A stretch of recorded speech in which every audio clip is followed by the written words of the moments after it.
Good afternoon, Dragon Warriors. Welcome to Dragon Warrior Randomizer Winter League. This is a Week 5 match between Kigalas, Cyberdark86, and Sandcraft. I'm Velu V. We've got Kamion Renokai taking care of the restream today. Shihali tracking these competitors. All of our runners today have already kind of established that they won't be moving on to the playoff rounds. Their point counts in the previous races weren't quite there. So this is really for bragging rights and just to see who's the best of this bunch. Our flags today involve the easy stair shuffle. So there is the stair shuffler dungeon kind of mega complex that can happen. They will be able to cast Hurt More on doors. The level up refill is also pretty important. It means that you get your HP and MP back when you level up, kind of like how the remakes of Dragon Quest do, as we pick up some gold and some fairy water in our throne room and carry on with the seed. Random XP gold chest locations, also an interesting flag in that it replaces the vanilla chest locations with, as we can see in the treasury there, random chest locations. Also opening up the chance that locations can be in places like towns where they weren't before.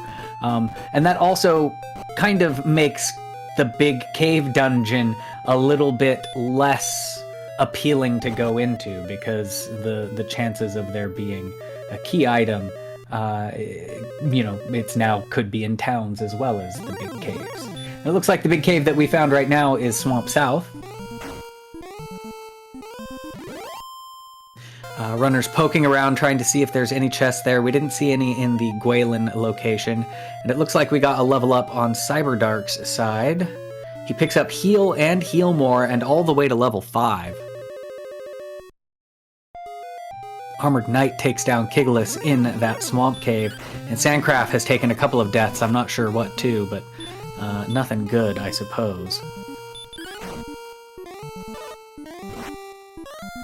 Cyberdark taking on this Metal Scorpion. Doesn't really have any magic to help, but he's able to punch it down for another 39 experience points. And the back of Tantagel. So this is a back cut to the keys. You could think of this as, I guess, the King's secret escape tunnel. It spits him out just outside. Tantagel Castle, that's fantastic. Kigalas took out something for 115. So that'll be a big level boost for him. Heal More, level 5. So whatever Cyberdark killed, that was the same thing. So Sandcraft picking up keys. I didn't see how many he purchased. There is a maximum cap to the number of keys, and it looks like the ghostest with the mostest for the early grind there.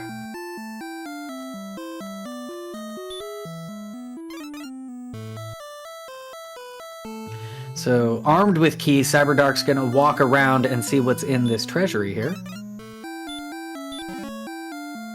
We've got a torch. A wings. A gold. A magic key, a key fund. And a star wyvern. So, treasure guards are on. You know that you have found something like a key item if you see something like a star wyvern standing on top of it. And it looks like that star wyvern was not taking any damage from Cyberdark's punches there. He'll need something better to attack it with. Either the Hurt More spell, or perhaps better equipment. It looks like Cyberdark wants to go back inside the swamp cave. Kigalas going around, and he will check his treasury and find out about that star wyvern soon, I'm sure. Looks like the Drakis have 144. That's enough to give Cyberdark level 6 at least.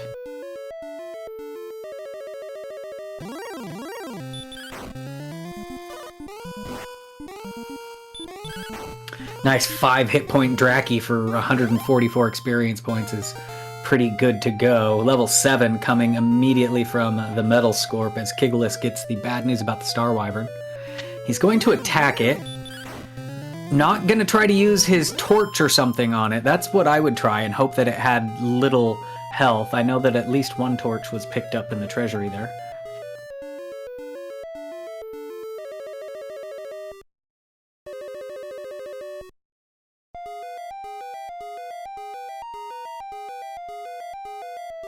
Sandcraft picking up level, I think that's 9 now. It says 8, but I don't think it refreshes until it's done. Yeah, there it goes. Level 9 for Sandcraft. So he's settled in on a little grind here after an early setback, and he's just hanging out picking up experience in these hills. Big swamp flag is on. That's why it seems so swampy. And it's a small map. So the small map is just coated with swamp. The sooner you find Erdrick's armor, the better. Cyberdark settling in on the grind. It looks like the ghosts are now running away. Ghosts and Drakis, both 100+ point monsters in this swamp cave. But they're not sticking around. Kigalas knows the hurt spell at level 7. It might be worth taking on... Oh, he's found another bit of cave here. He grabbed some gold. Hurt versus Star Wyvern could be worthwhile, so maybe when he gets sent home or has to go back to Tantagel again. And Kigalas deciding to go into the little dungeon exploration area. It looks like that is one of the mountain bottoms. And he is in Tablet Cave here. So Tablet Cave to a dead end. But there was a gold chest. There's Hurtmore for Cyberdark. Level 9 Hurtmore. Oh, I guess Sandcraft has Hurtmore as well. Sandcraft at level 10. But I think maybe Cyberdark wants to give a try against that Star Wyvern now. Or not. He's walked past Tantagel.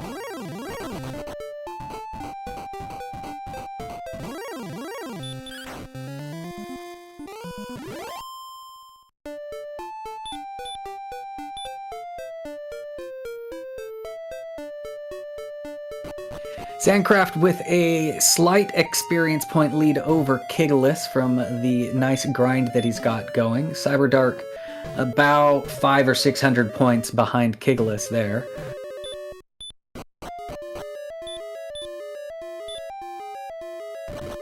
I'm sorry, I'm looking at gold and thinking that it's experience. Never mind, Kigalas is behind on experience points at this point. So Sandcraft with a pretty good lead. He's got 1,000 points over Cyberdark, and then Cyberdark's got about 500 over Kigalas.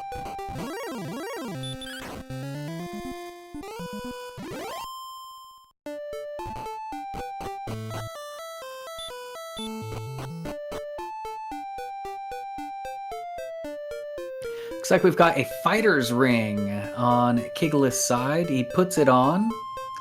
Fighter's ring in the Old Man Freebie Cave. Vanilla Stones of Sunlight.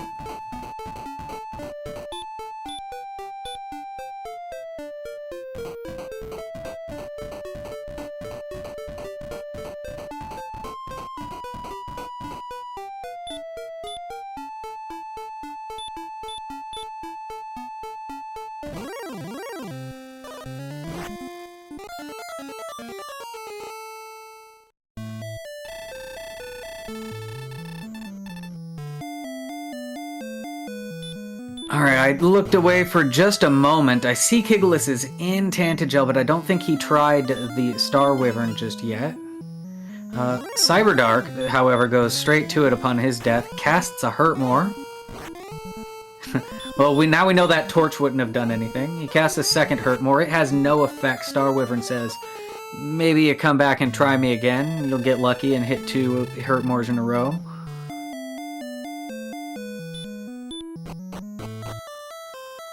Kigalas grinding in the swamp cave, so doing the same grind that Cyberdark was doing.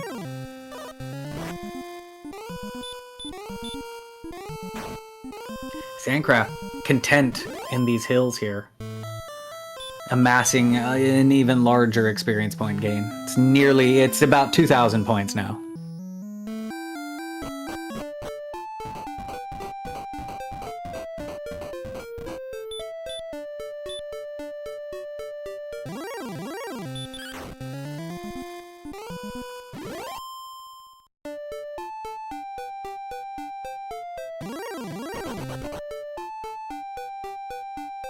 Erdrick's token for Cyberdark, that must have been the Star Wyvern.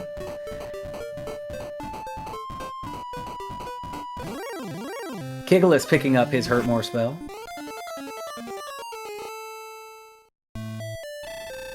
Rogue Scorpion saying, go home.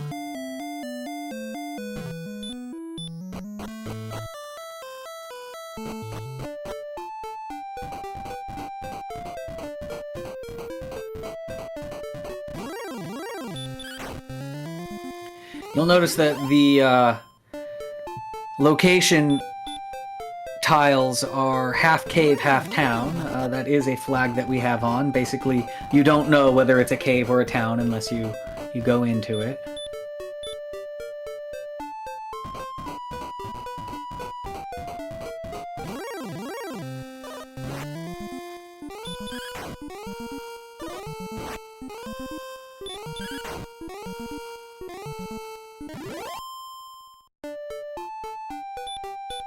I feel like Sandcraft is fighting something. I saw like 353, but I don't know if that was a gold total or not. But whatever he's fighting has given him some great experience. He's going to talk to the Magic Man. Kigalas going to fight a Star Wyvern.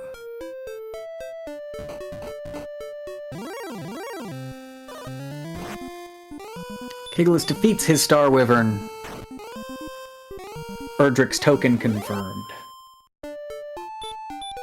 Sandcraft now about to do the same, casting Hurtmore on the door. He never did go through the swamp cave, and so never picked up keys. He'll do the full check here.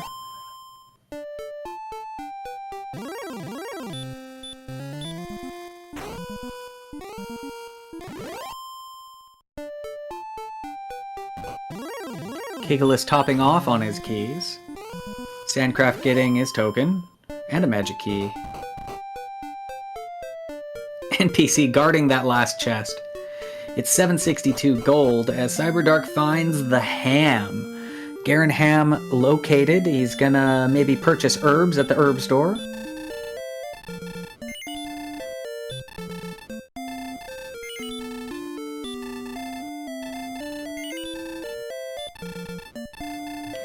Looks like 3 herbs was all he was able to purchase. If he didn't have any in inventory, then that means that 3 is the maximum herbs that they can carry. That is randomized in this flag set. I don't recall seeing any herbs in any of the chests. Looks like he picks up a half plate as well from the armor store.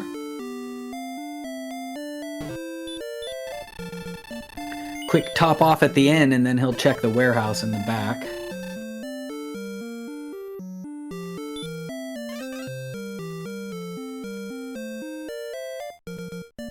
There's the double-guarded chest there, behind the extra key door. Cursed belt, so lets us know that something, one of the search spots is active at least.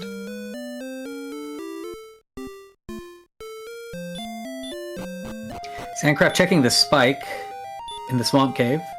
It's an armored knight.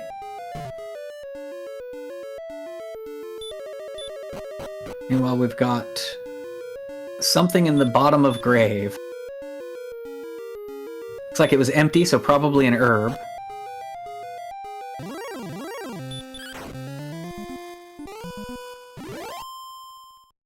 I'm not sure what this floor is. Is this mountain? Yeah, this is the bottom half of mountain that you never go to, unless Stair Shuffler is on. And random chest locations. Radiant spell also getting some work this week. With the vanilla flags, there's typically not a whole lot of point of casting Radiant, because everybody knows how to walk. Most folks can dark navigate it. But, with the chests being randomized like this, you have to cast Radiant, so it gives it some utility back. Sandcraft turning in the princess preemptively, just in case there will be a long coordinate count. He doesn't want to have to go back in there to get her. That does add some time to the end. This dialogue that we have here, as well as an extra few seconds of dialogue at the very end before final input goes in. So there are some ramifications in a very tight race for rescuing the princess unnecessarily.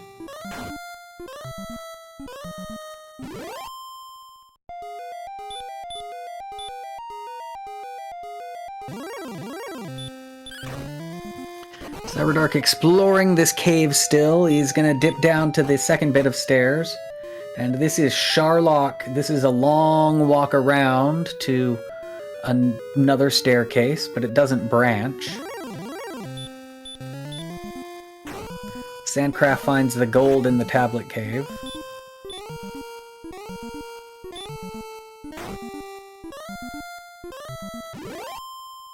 Kigalas finds Cantlin. Alright, so we've got a town discovered, something new.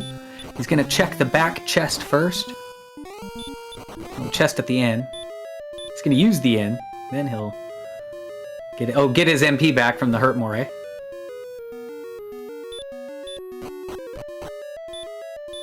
Picks up a wing. Looks like we're on Mountain 2 now. Lots of checks here.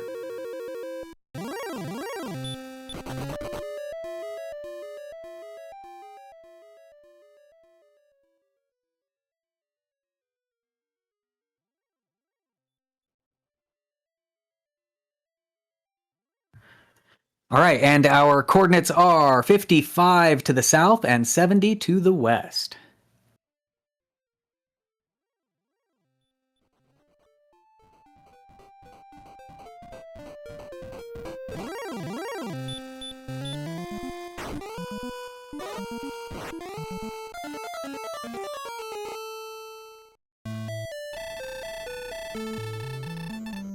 Now Kigalas gonna go to the shop. He is shopping for, what you gonna pick up? A broadsword, looks like a nice little pickup. Spend 1,500 gold on that.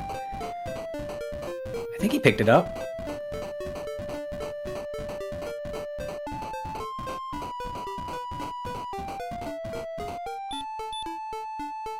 Maybe not. Looks like he still has all his money. He's gonna check the other shop, grabs a chainmail. And then he gets the broadsword.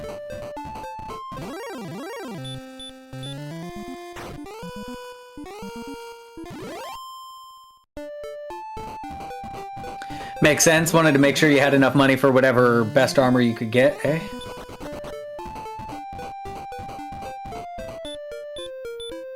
Have hurt more as well. Means that most things can be defeated that way. Although MP is kinda low. 8 casts of hurt more per fill up. Sandcraft finds a chest, and it is the fighter's ring. We've seen that already.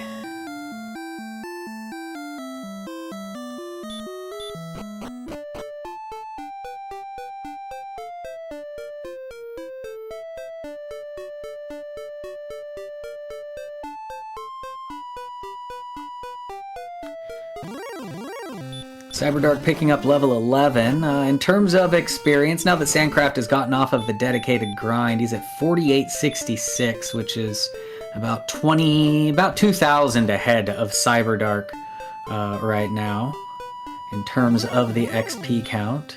Kigalas is pretty close to Cyberdark in XP. He might be a little bit further along, actually.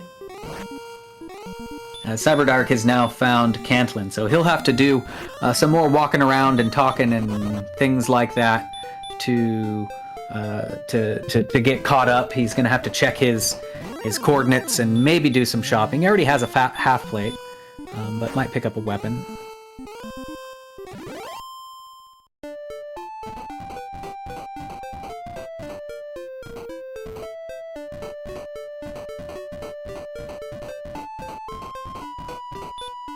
Looks like he's first stocking up on keys. And again, I can understand that. With MP being so low, having to rely on hurt more to be your keys could be a problem.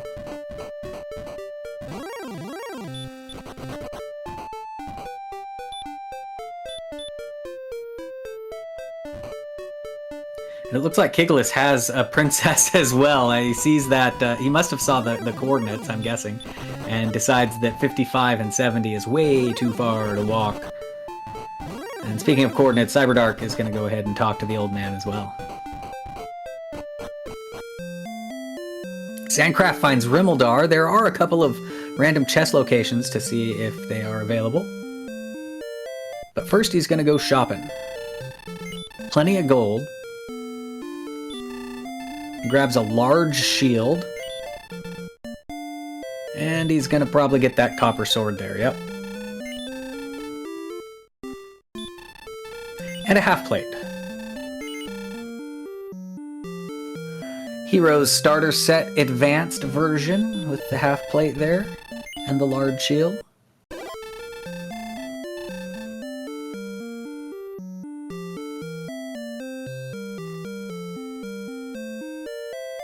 There is one chest in the Rimeldar building. It is the Death Necklace. HP could zoom up.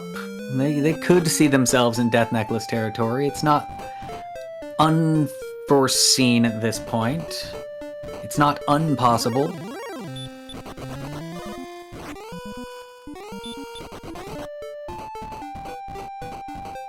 Death Necklace, of course, sacrifices 25% of your hit points to give you 10 full attack power, which can be useful to fight that Dragon Lord with his high defense.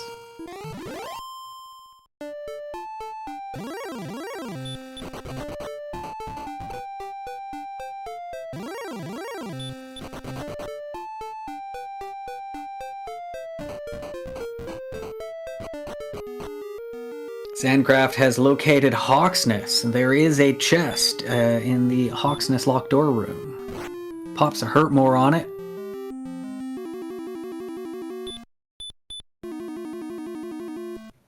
Healing just in case it's a treasure guardian. It is not. It's just a fairy water. Stone Man blocking his way out.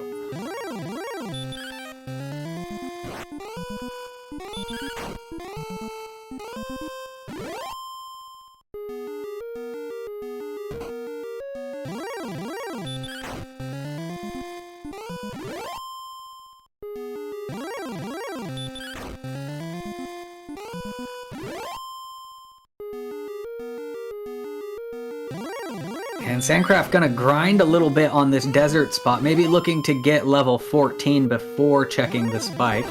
That way he can have his refill, maybe some extra MP, attack power, whatever else he might want for that battle. They have all of the spells already. It looks like level 12 was the last spell.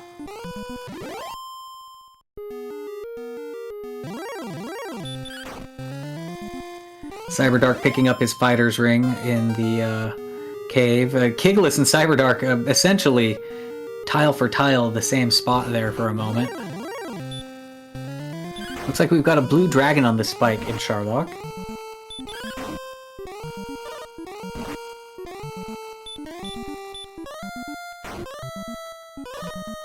Couple of hurt mores. It's still ticking.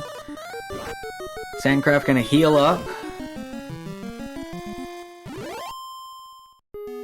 6 whole experience and 14 whole gold, and a fairy flute to boot. What a worst blue dragon Hawksness spike I've ever seen.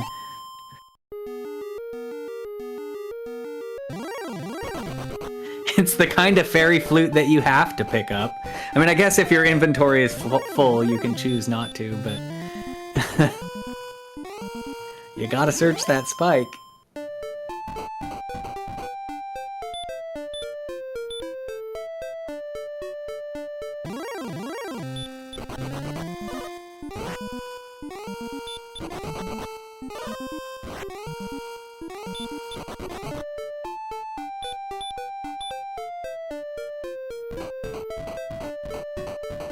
So Kigalas checked the chest, but I don't think he checked the spike in Hawksness.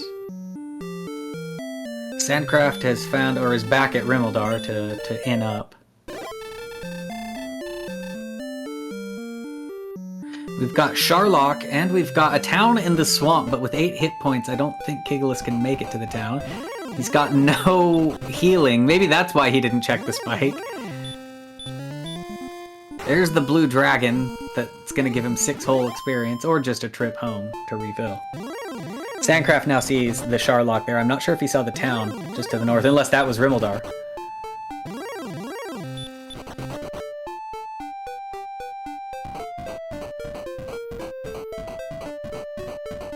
Cyberdark dipping back into the swamp cave, maybe to rescue a princess, or maybe to grind, I'm not sure.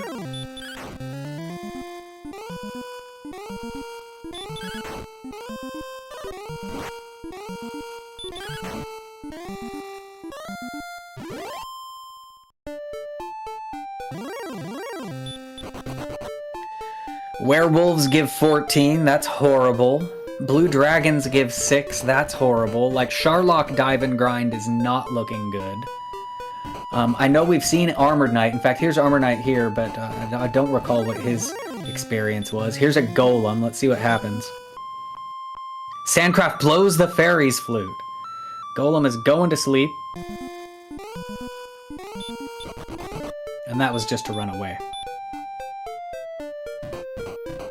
Cyberdark does have Princess in hand. Sandcraft finds the trade-in cave for the Silver Harp, but does not have the Silver Harp, so no Staff of Rain for him yet.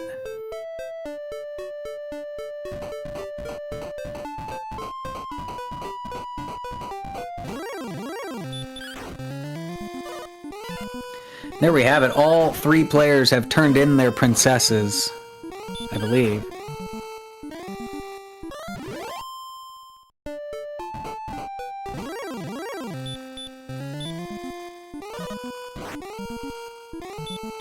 Sandcraft still fighting blue dragons? No, running away from that one. There's another town down here. Or cave.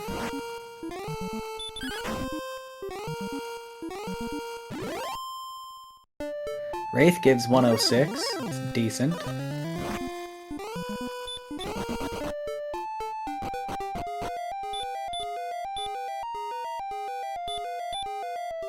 Grave 1 on Sandcraft's screen.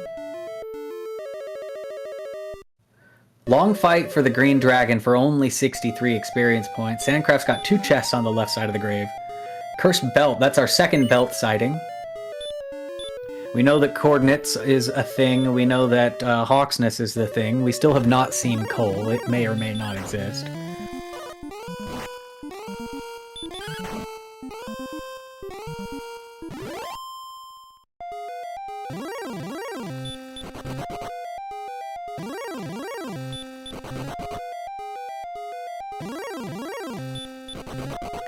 Kigalas hurt mooring this green dragon. It's a long fight, buddy. He gets it down, though. I guess it's not that long.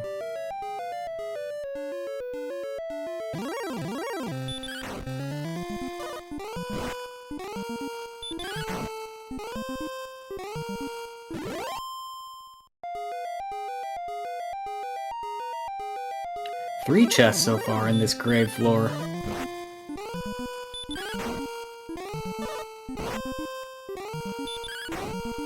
And that Goldman is a treasure guard pool, so this actually could be a actual chest.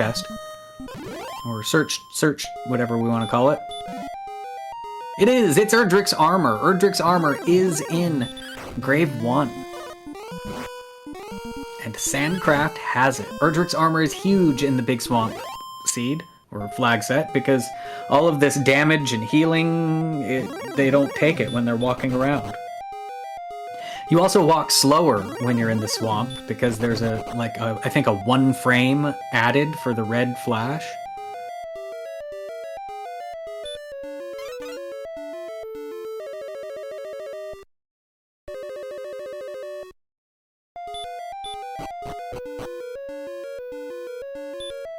Sandcraft continuing to dive the cave complex here. He finds another part of the grave. I don't know what floor it is. And now he's in the diamond floor of Sharlock. Here's an Axe Knight. Runs from it. Stone Man.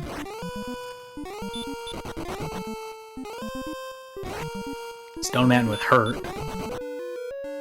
3 runs to get away from that. Armored Knight's down here.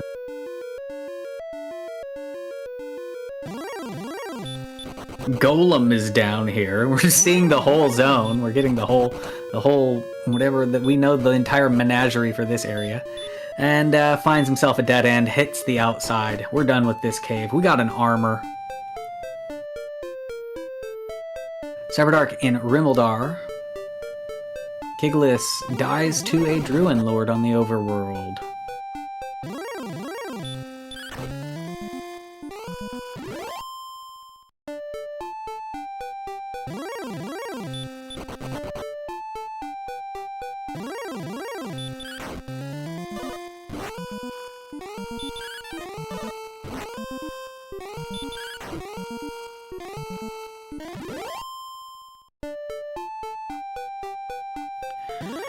Wraith only giving 33 experience, so they're no good. We already know that the Wolf Lord is trash. We know that the Green Dragon is not really great. He's the best of the bunch that we just mentioned, though.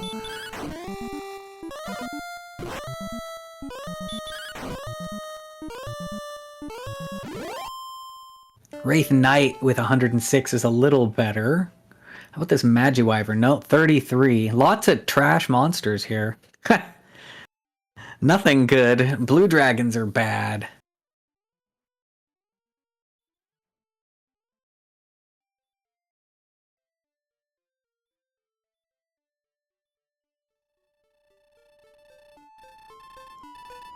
We've got a Gwaelin check. 8 north, 42 east is where you are. So still quite a bit of walking to go for Kigalas.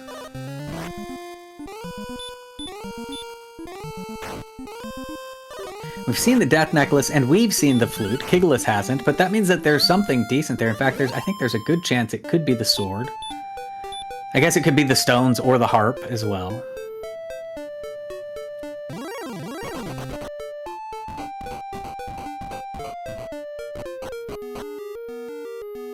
He's gonna check Hawksness first. It's along the way. Can't say I don't blame him. Of course, we know that he's gonna get a Fairy Flute and 6 experience points and 14 gold.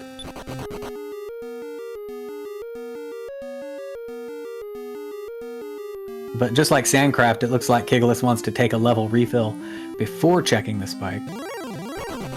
Oh, there's Drakeys in here. I recall Drakeys being decent hit points, or rather experience points.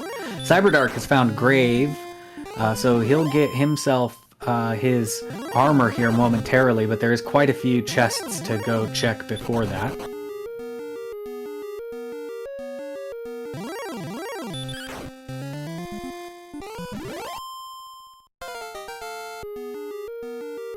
Kigalas finally gets the level he was looking for. Well, I don't know if he was really looking for that 1 strength, but he was looking for the refill, as Sandcraft has found the mythical town of Coal. Goldman on Cyberdark's screen means that he's found one of the checks that's in here.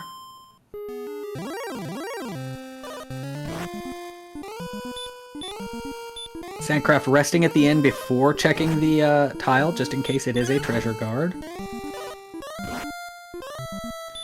Armor pickup for Cyberdark. We do have a Wizard of Coal.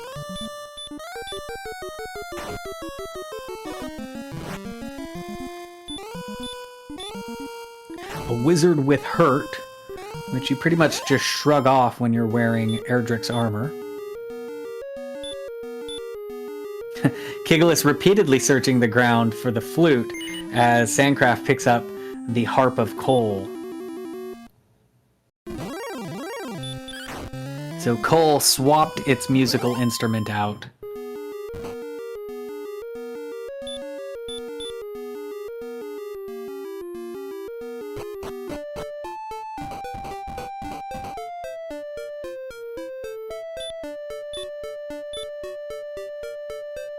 Now Sandcraft does know where the trade-in cave is for that, and he might go there. I'm not sure if he's still close to it.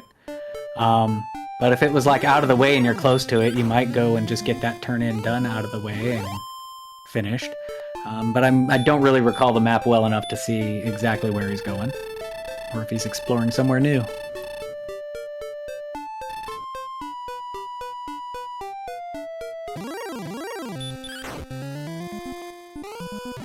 Looks like backtracking a little bit.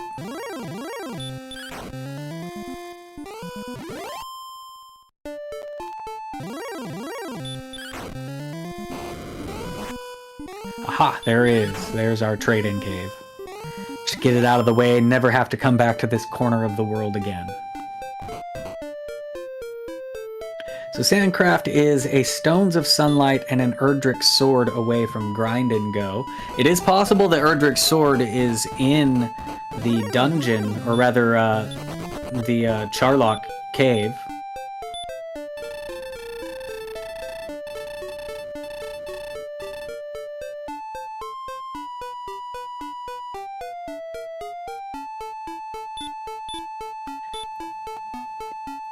Cyberdark creeping his way around. If I recall correctly, this will eventually lead to a dead end.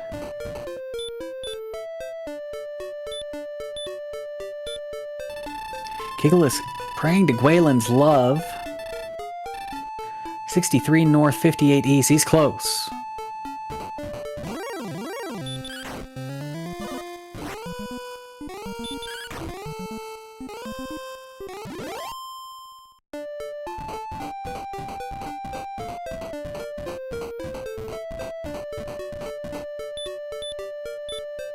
I thought he was close.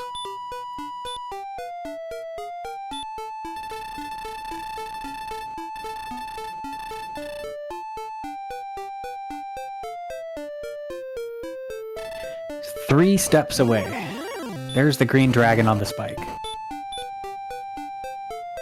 Oh no, it wasn't. It's a treasure guy. There's Stone of Sunlight though. So stones are on the search spot. So Sandcraft has the knowledge that he needs to get the stones, because I'm pretty sure Sandcraft has been to Cantlin.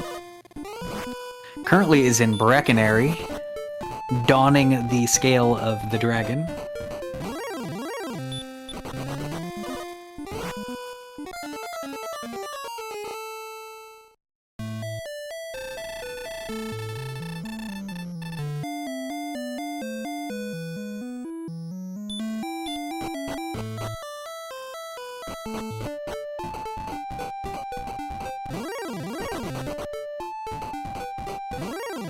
Cyberdark now checking his Gwaelin's love from, what was that? That was the cave, the grave entrance.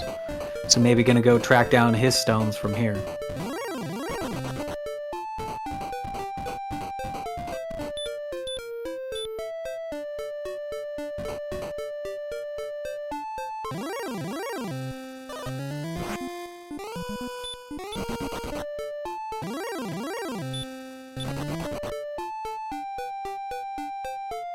I don't know if we've seen the jerk cave yet.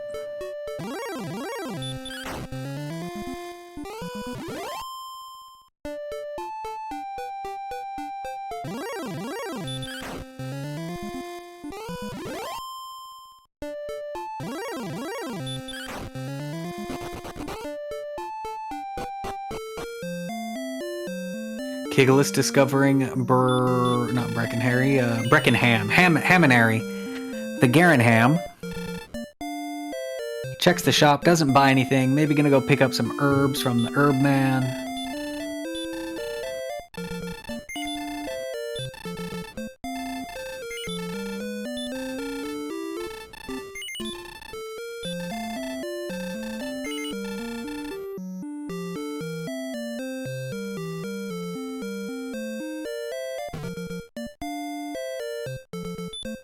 NPC blocks his way. We have no guillotine this week. You can hurt more of the doors, but you cannot guillotine the NPCs.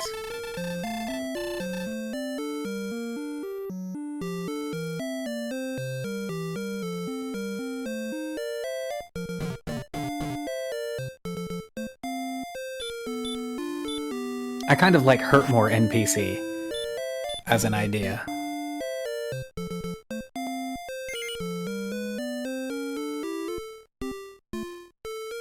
Although I also think it should be possible to spawn NPCs on your other players' screens, like in multiplayer Tetris.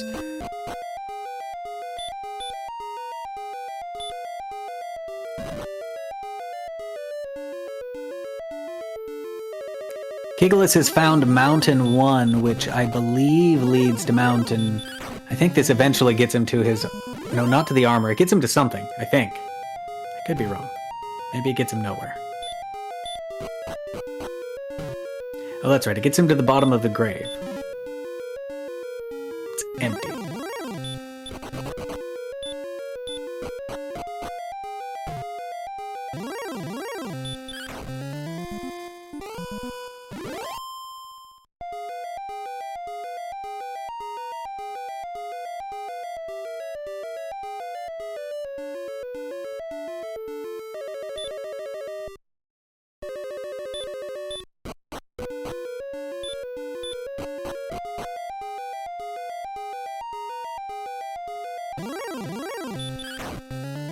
Kigalas says, yes, Drakey, you've been the best monster for experience that we've seen this whole game. I will take the experience that you grant me.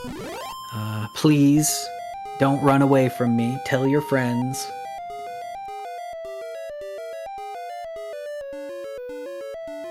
Giving his best Ozzy Osbourne impersonation, just biting the head off of Drakey's. Delicious Drakey steaks. He's very close to the next level. He's like a Drakey or two away. Oh, the ghosts are in here too. Oh, that's right. Mountain 1 and Swamp Cave have the same zone, or the same monster set.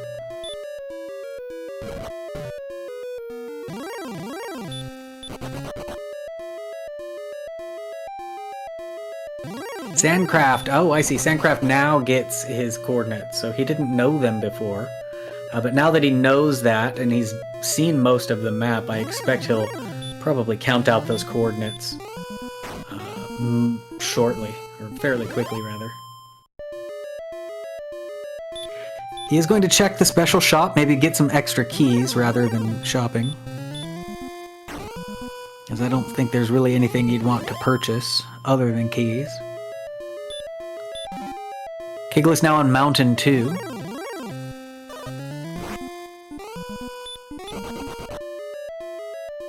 Or as I like to call it, the Baja Blast floor. Get it, Mountain Dew, Mountain 2, Mountain Dew.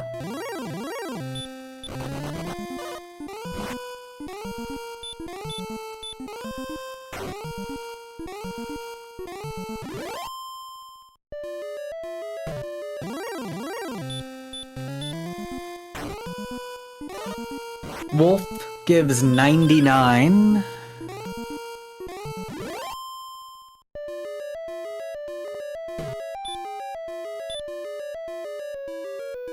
Werewolf we know is garbage. Kigalas outsides out of there.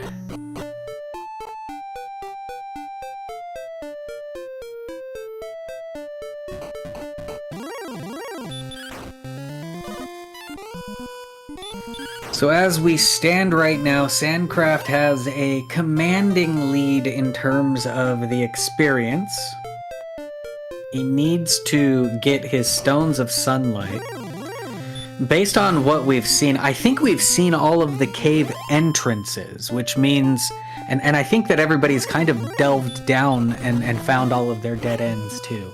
Which leads me to believe that the sword is in Charlotte Castle in its cave complex, or perhaps in the treasury down in the bottom of it. I could be wrong. There might be a cave entrance that we've missed, but I'm pretty sure we've seen the swamp, which leads into Tantagel. We've seen Mountain. We've seen Grave. That's all the cave, and we've seen the tablet entrance. So, yeah, I think we've seen it all.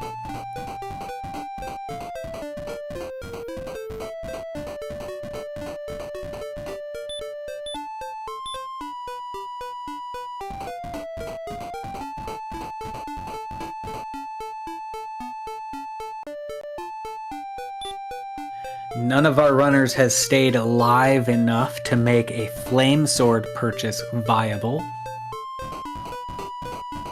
So if they're thinking about fighting a Dragon Lord without a sword, broadsword's probably as good as it's gonna get. Which means there'll be 20 fewer attack power than a broadsword equivalent. And that is nothing to shake your fist about.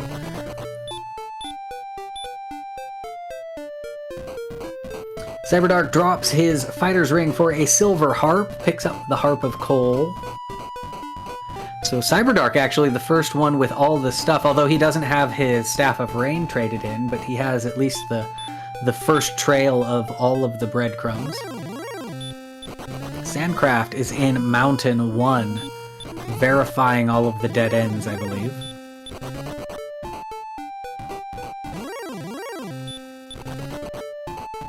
Perhaps has not been here before.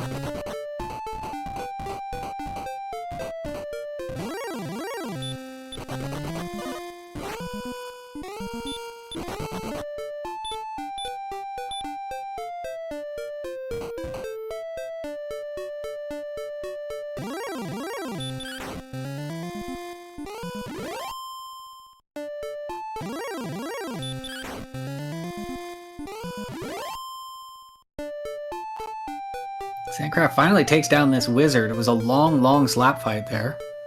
He's walking all the way around this Sharlock. I believe this does lead to a dead end, so hopefully he'll outside out once he gets there. Red Dragon. Even if he wants to explore more of the mountain floor... Oh no, this takes us to not a dead end. This is mountain. This is the Code Red floor. This is Baja Blast.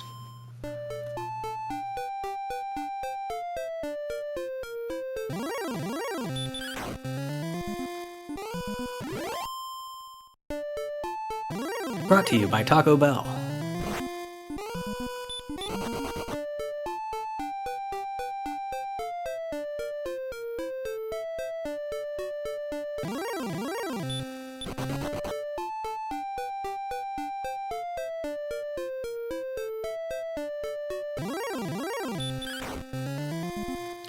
Alright, Sandcraft finally saying, okay, I will do these coordinates. It's the last thing I want to do. I've checked every cave.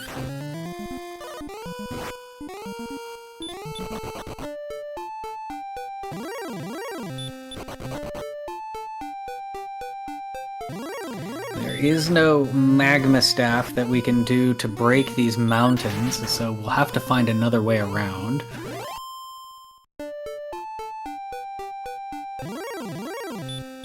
And I think he's getting close.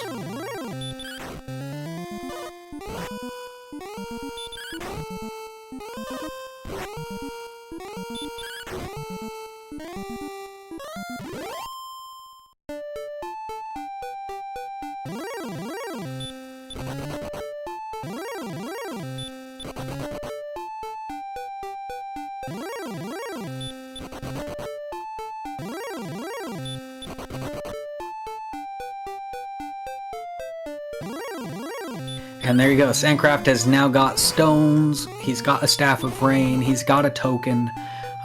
He is one trade-in away from being grind and go. Stats-wise, the MP is a bit bleh. If he picks up Erdrick's sword, he'll be at, what, 116 attack power? Yeah, they definitely need to do a little bit of extra grinding.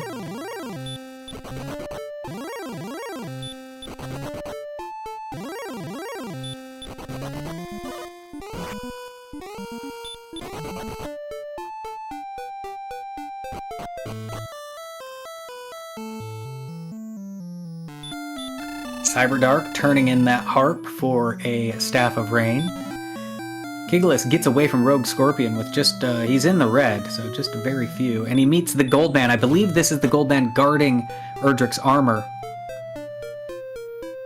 He sprinkles it with fairy water. It's not going to be enough. As the Goldman sends Kigalas home, he has just not quite enough resources to get it done, but he knows that that is a treasure guard. And that is a fight that he wants to go back to and get to ASAP.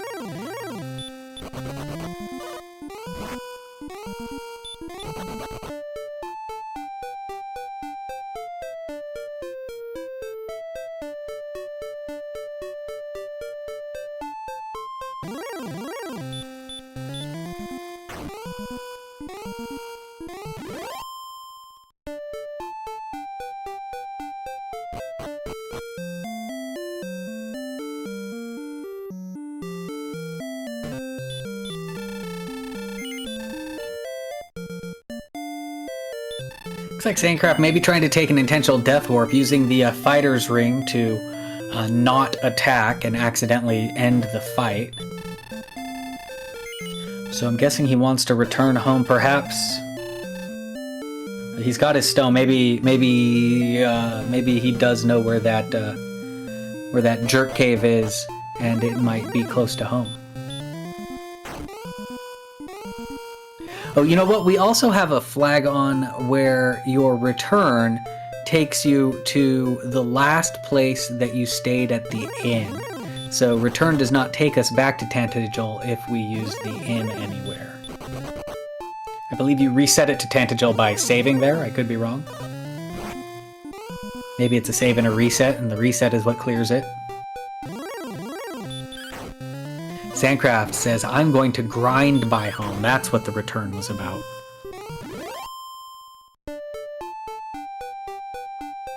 So far, this grind, I believe this is where we saw those Drakies. The Magidrakies are also good, it looks like. I think Ghosts, Drakies, and Magidrakies were all there. That's where Sandcraft got that initial big XP lead, but now he's kind of done with it. Maybe he wants to do his trade-in first. Not this location.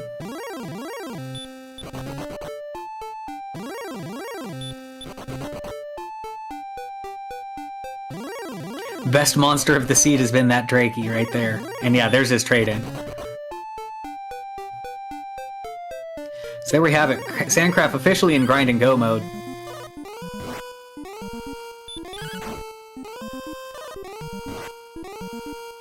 And his return takes him to coal.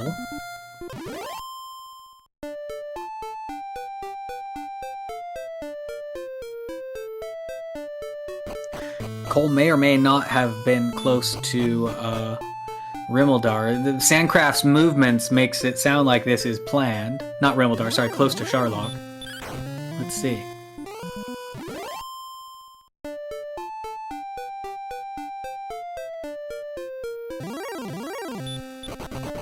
Maybe not.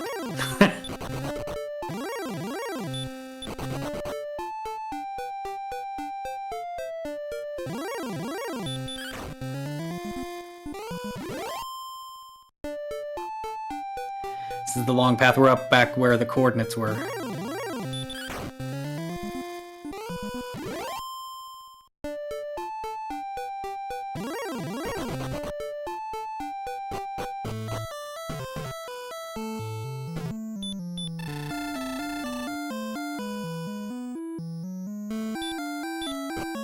Looks like Cyberdark has now got his his rainbow drop turned in as well, perhaps, or maybe that was just checking to see the jerk. Sandcraft at Rimmeldar. This is where he's going to park the inn, so now his return will take him back to Rimmeldar, which is right next to Sharlock.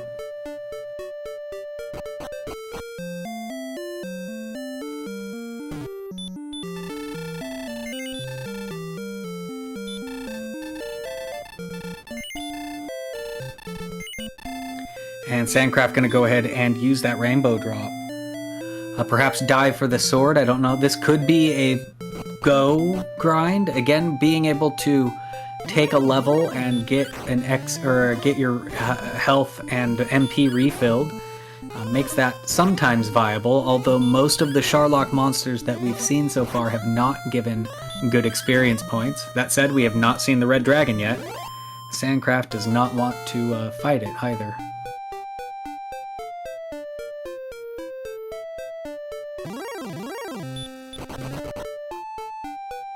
Looks like we got level 14 on Cyberdark's screen.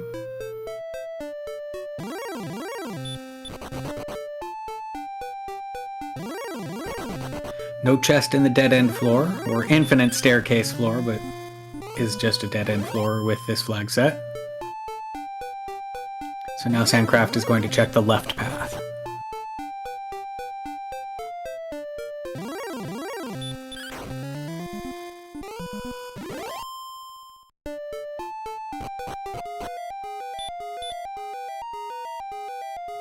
Triple run fail from the red dragon, but the 4-run mercy rule, as they call it, which basically fuses Dragon Warrior and Dragon Warrior 4's run strategies together, kicks in. So the way that it works with this flag set is that to run uses the regular formula of, checking agility versus agility, or agility versus whatever it is that it checks. But for the first 3 attempts, and then on the 4th attempt if it automatically succeeds. So you can always get away if you can survive to the 4th run.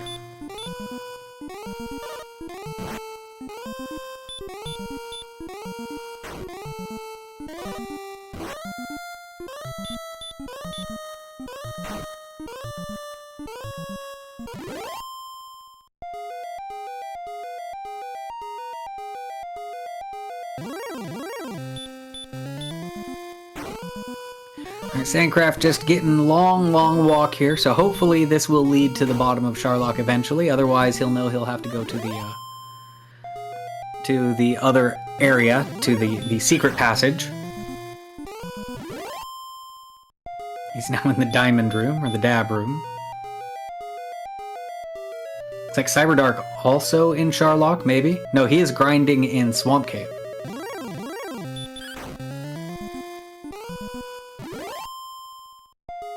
Poltergeist's pretty good, he gives 103. And then there's ghosts in there, and the Drakies are in there. Nice little zone. What do we got going on for... Oh, Sandcraft has found a chest, no treasure guard, so it's just gold. Meanwhile, Kigalas has found coal, so he'll get his silver harp. I expect he knows where that trade-in cave is, or both trade-in caves are. But he is still armorless. So I don't think Kigalas ever went back to Mountain... Was it Mountain 2? Or the... No, it was the grave. Back to the grave where Erdrick's armor was. Oh, Kigalas says he did find the armor. Well, we'll get that clicked on for you. Ta-da!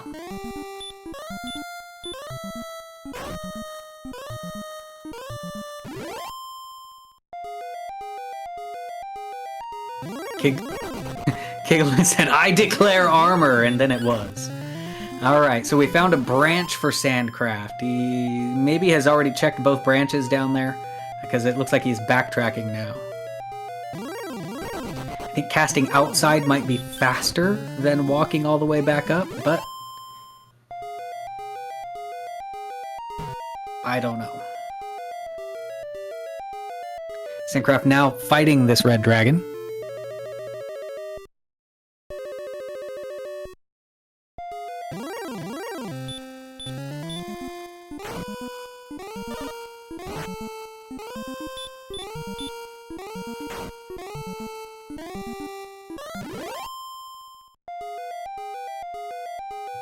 Both Red Dragon and Armored Knight not giving great experience, like 89 and 93.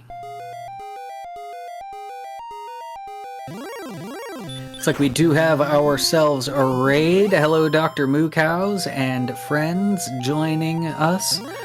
You're catching the tail end of this Dragon Warrior Randomizer Week 5 of the Winter League flag set race here.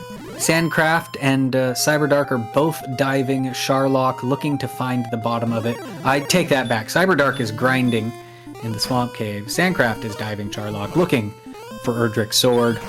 Kigalas getting the last of his turn-in items done.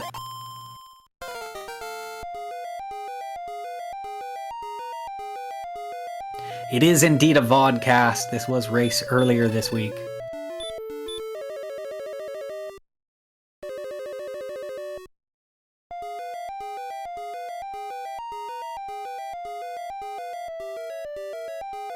Kigalas picks up level 15. Gets the big hit point boost, which is nice.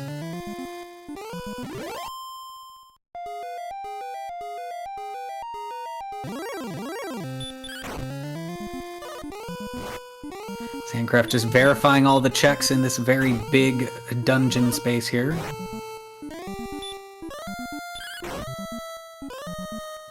Also has a lot of Nexus branching points.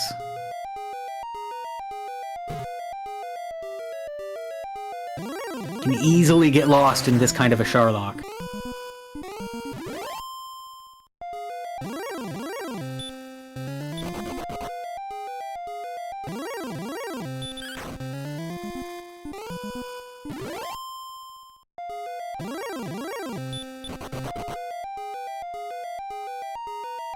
And he's back out.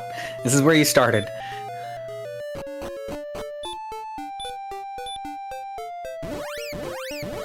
Yeah, Sharlock was the mega dungeon. All the caves were fairly light in terms of their branchings and dead ends.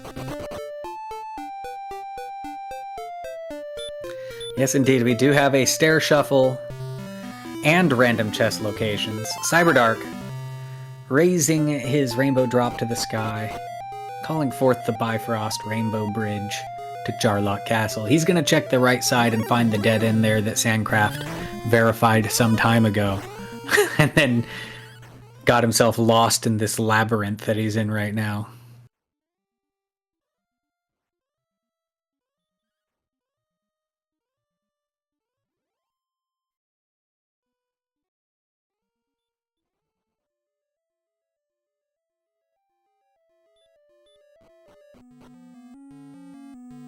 He's found the rectangle room.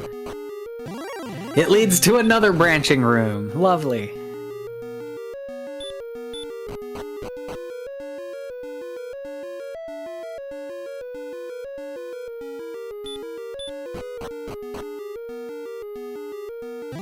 Reminds me of the Tower of Ordeals. Final Fantasy. I never could figure out those teleports.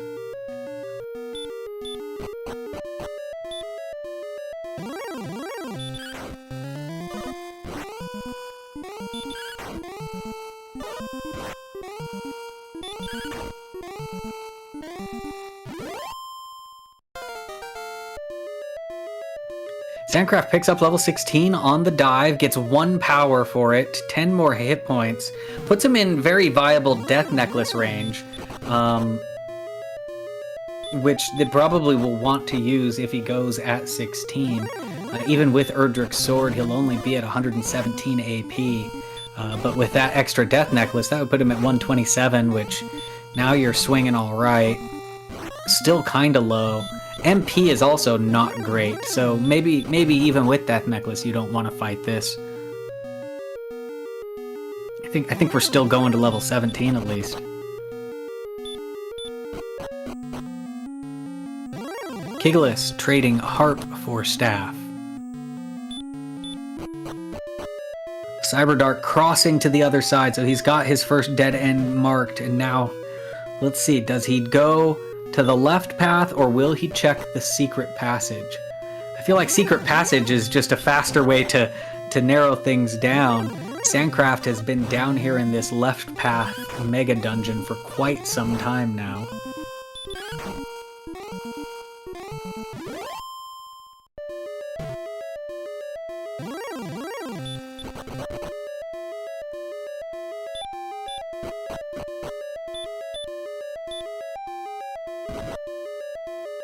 It looks like he is going to make the path to the left. Let's see if he takes different directions from Sandcraft. Maybe he'll walk directly to the right way.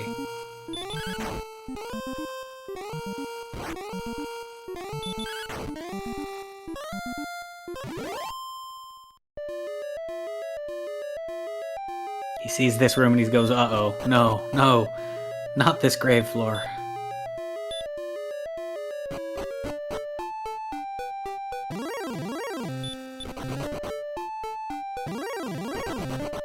Sandcraft outside's out, needs a refill. Fortunately, Rimmeldar is right there, so he'll pop off at the end.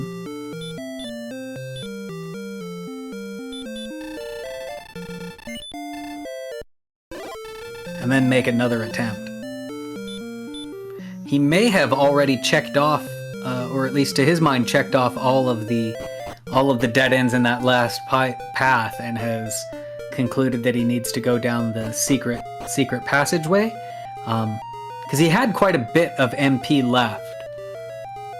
So backing out right then didn't quite make sense to me, unless he's kind of figured that there isn't anywhere else to go on this side. Let's see what happens. Yep, he's going to the secret passage.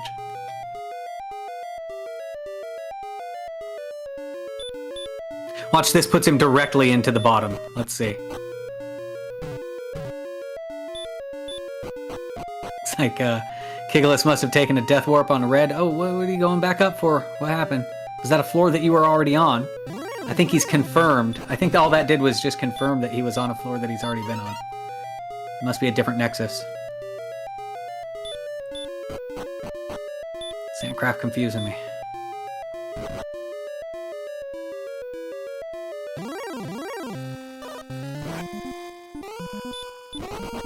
Got all kinds of dragons on our screen, which is because we're dragon warriors. Oh, that passage was a dead end. Gotcha. So we're back to the mega dungeon. The honeycomb.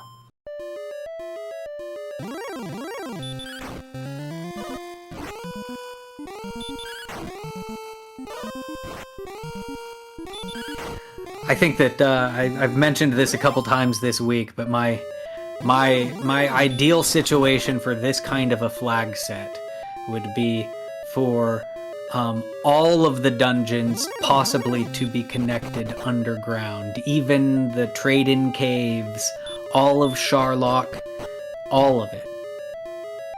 And there might not even be an overworld Sharlock. You might have to go through the caves to get to Sharlock, to the bottom floor where the Dragon Lord is. And move the rainbow drop to inside Sharlock. In that bottom floor, right before the spike tile, you know, those broken islands, there's a little bridge right there. Make that the rainbow bridge spot. That's my ultimate honeycomb dungeon flag set idea. That nobody wants to play that though. It looks like it was the judges table for Sandcraft.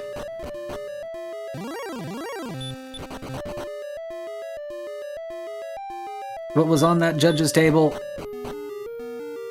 I saw nothing. I was ranting about silly flag set ideas.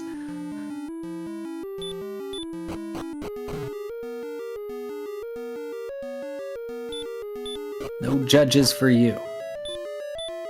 Yeah, I mean, odds are it's going to be in the treasury, right? They just need to find the bottom. It's a very well-hidden Dragon Lord floor. Dragon floor.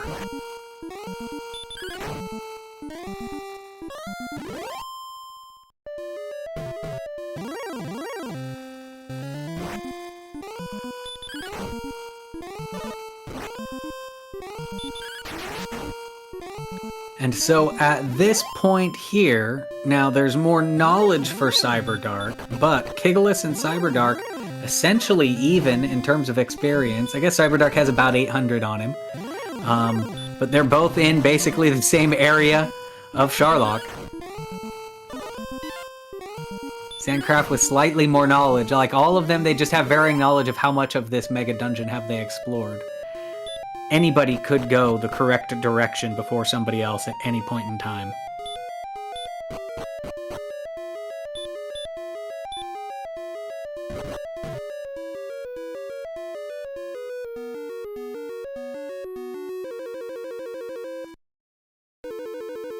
I've not been tracking this well enough to know what looks familiar and doesn't, and what's been eliminated as a good stare versus a bad stare.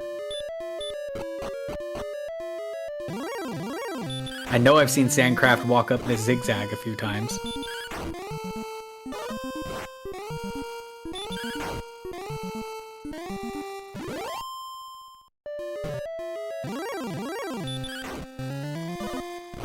We've got the Tri-Wizard tournament happening here. 3 wizards on the screen at the same time. Kigalas takes his down first.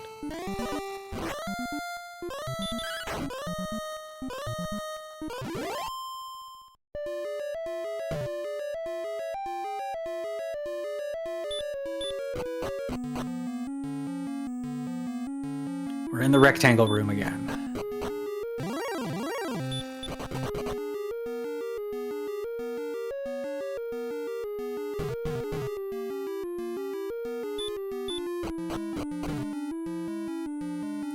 Imagine if this was not only stair shuffled, but rotated as well.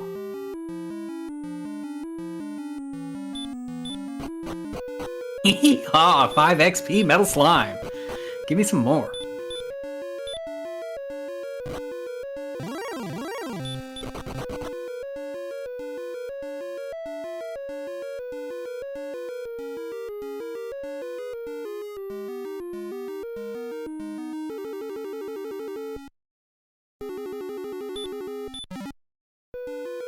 Sandcraft finds a cursed belt. I think he's seen it already. Maybe, maybe not. Because Sandcraft has definitely gone in and out of this place a few times.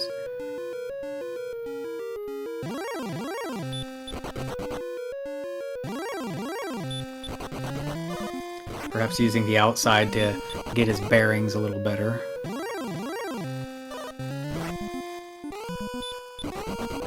Cyberdark not even bothering to open a chest if it doesn't trigger a treasure guard.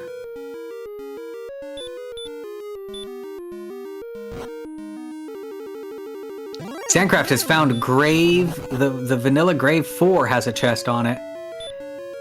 He's looking at it. No treasure guard. It's a dragon scale.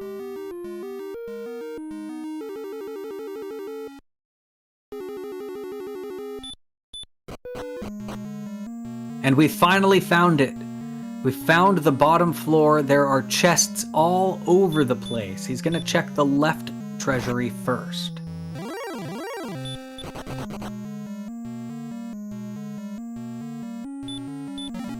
Walks over the chest, finds nothing. He opens the second one for a magic key, but we know that it'll be the right one when it triggers a treasure guard. There is an inn in here as well, so you always have the refill from the Sharlock Inn. And there it is, in the treasure chest. I think that is the vanilla 100 chest. Demon Knight in the darkness. Sandcraft attacks the darkness for 10 experience points and gets himself Erdrick's sword.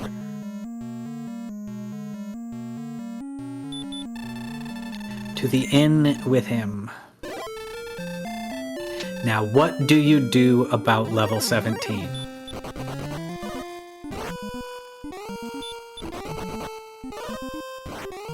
We know the red dragons aren't really worth it.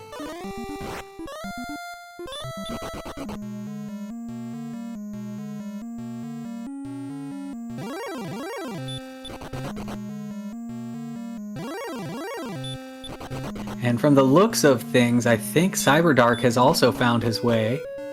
Yes, he's found it. He's got himself his Erdrick sword. So Cyberdark gets there basically the same time as Sandcraft, but he's quite a bit of experience behind.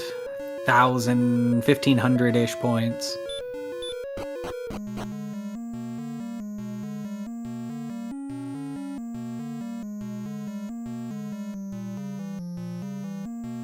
He's trying to take down this golem. He gets it. Golems are 34 experience points. They're not good. Red dragons, I think, are also in the 30s or maybe the 60s.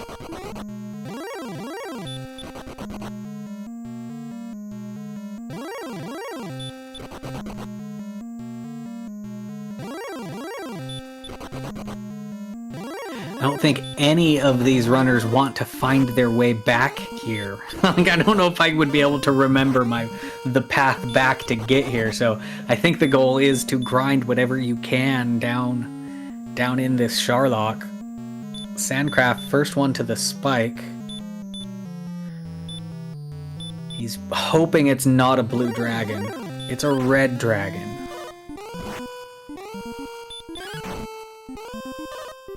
Is going to attack it. He's not doing a whole lot of damage, at least not in terms of what you want against a red D, but it is 89 experience points. He's not going to continue fighting it. In fact, heal walking here in front of Dragonlord. Maybe just looking for whatever the zone gives him. We know the golems are bad.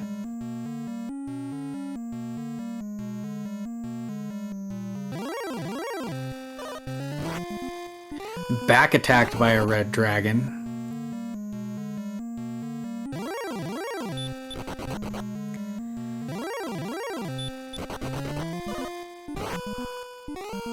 I feel like if you're gonna do a walking grind, it might be better to do it over by the inn, just in case.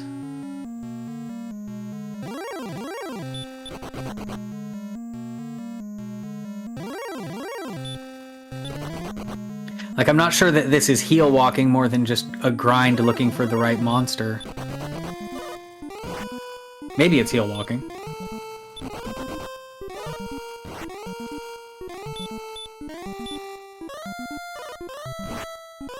But right now, yeah, this isn't great for Sandcraft. He's just using resources but not getting any experience points for it. Cyberdark now learning about the red dragon on the spike.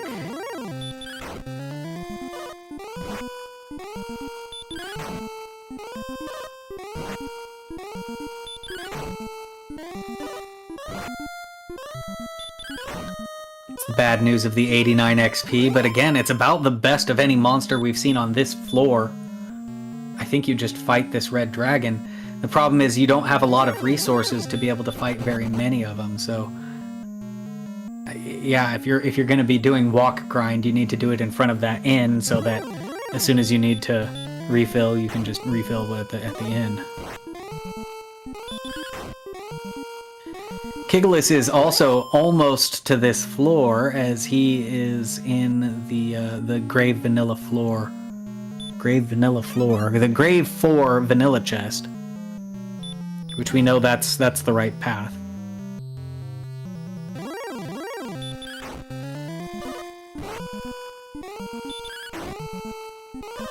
There we go, Kigalas inside. He's going to check the treasury first and foremost. He's kind of low on MP as well, so he's probably thinking this is the path to the inn, so I'm going to check these first. Maybe even in before I check.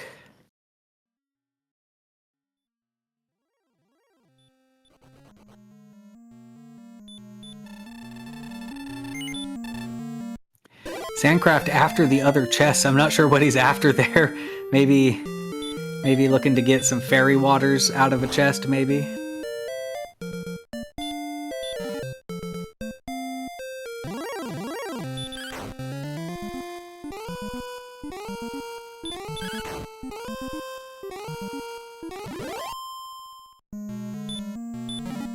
Could be looking for herbs. I'm not sure if he's used any in here. Our heroes can only carry 3 herbs.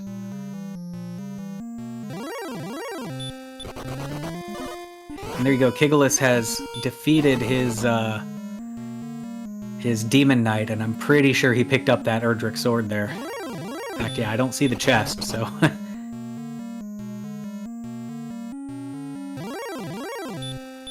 So now Kigalas is going to go around and see the red dragon on the spike. Cyberdark has backed out to a different area to grind. Looks like Sandcraft has as well.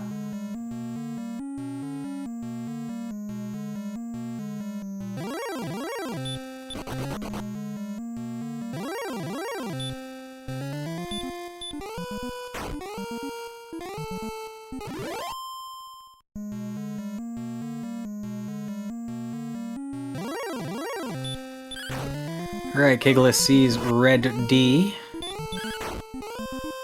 This is not the spike, this is just prior to the spike, so this is just a in-the-zone red dragon. Which again, I think the red dragons, at least for how much XP they give, it's kind of a long fight, but I think they are the most XP monster on this floor. Yeah, exactly. Welcome to the Hotel Crappy Florola.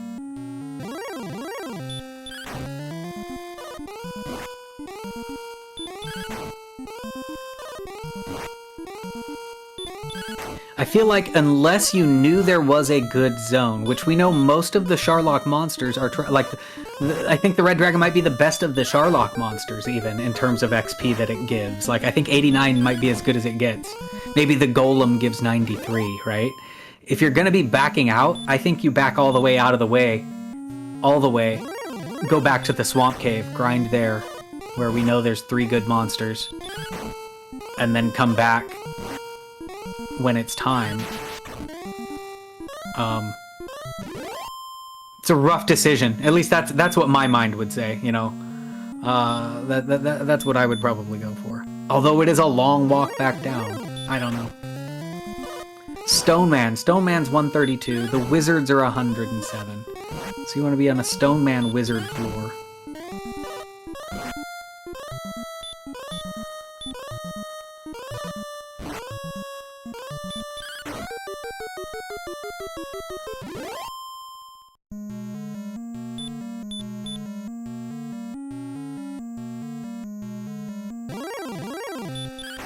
So looks like Kigalas, fighting the red dragons on the spike for a bit, is out of MP. I think he's walking back to the inn.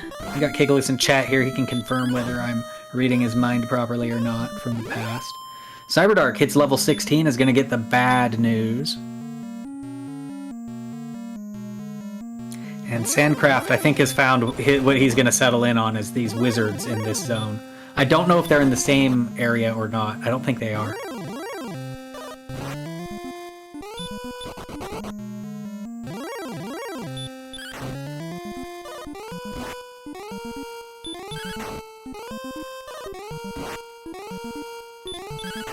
Kigalas is going to take all the red dragons until we're out of MP. He's got one more heal more, so hopefully he can get this one down. He does, so he'll be able to heal more outside of combat. But that was the last magic point. Let's hope that he can get back to the inn.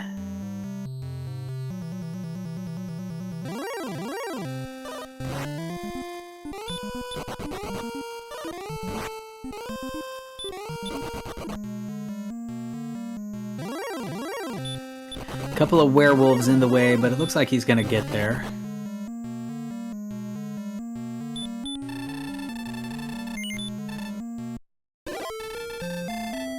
Wizards having hurt is nice.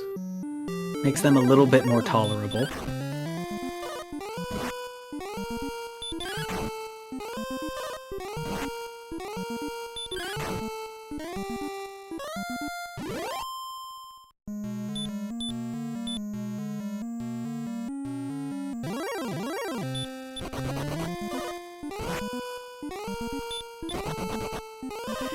Kigalas now, I think, walk grinding in front of the inn here, as we were talking about doing earlier. He's taking whatever monsters he sees, hoping for red dragons. Just because by the time he walks all the way back, he'll be out of resources by the time he gets this spike again, because there ain't no MP in this seed.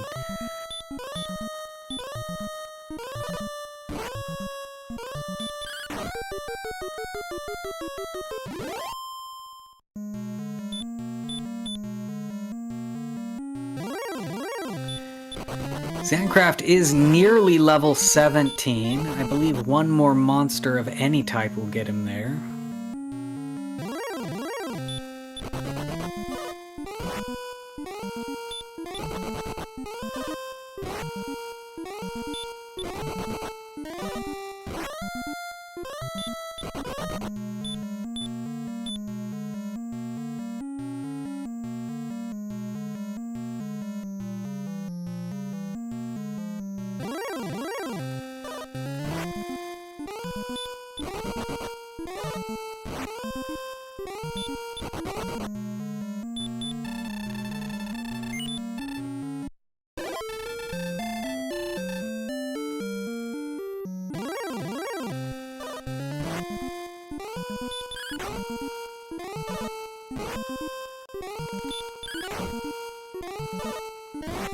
Of course, Sandcraft's gonna hero walk all the way and not have anything to fight. He doesn't want the rogue scorpion.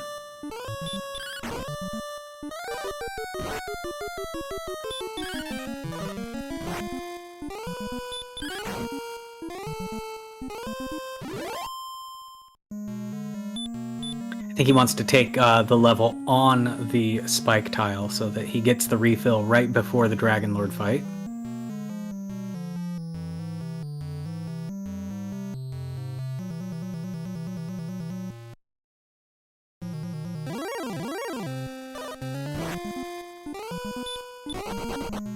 Alright, so here we go. Sandcraft's gonna fight his red dragon.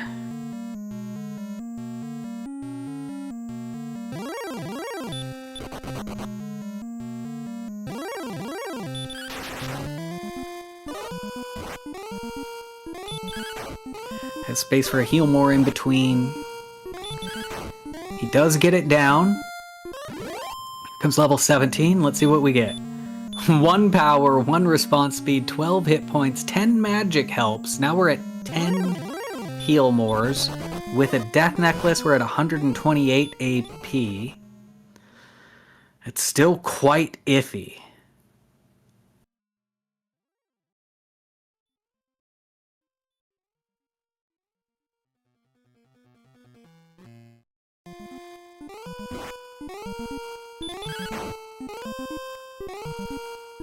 Like, by my calculations, you're 16 swings on the Dragon Lord on average. No, J. Coper, there is no good XP on this floor. The best XP monster on the Dragon Lord floor is the Red Dragon on the spike, with its 89 or whatever XP. A few floors back, there are wizards that give like 100. And Cyberdark was fighting on a floor that had stone men that were also worth 100 and some change.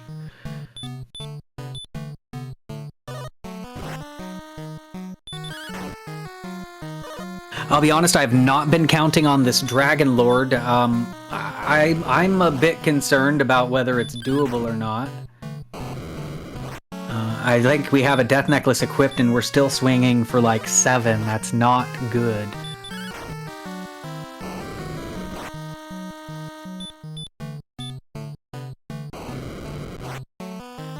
Yeah, most of Sharlock monsters are bad. We saw a blue dragon on a spike earlier. They're worth 6.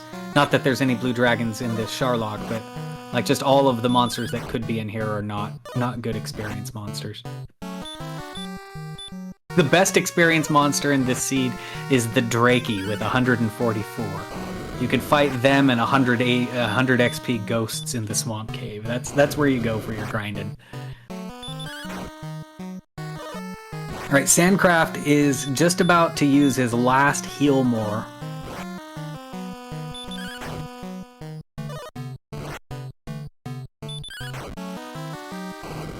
He does the last swing. It is not enough. Again, I kind of didn't see that one succeeding. You would need exceedingly high rolls at 128 AP and just 10 heal mores. Like, you'd need the opening double, you'd need to manufacture a couple of doubles, and have high rolls.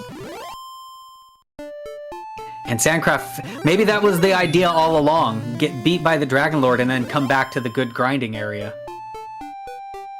Because that Drakey there, this is where Sandcraft has picked up all of their XP. This here and the Swamp are the best grinds. I think the Druin is good. Druin gives as much as a red dragon does. Wolf gives more than a red dragon does. Magidrakey gives more than a red dragon does.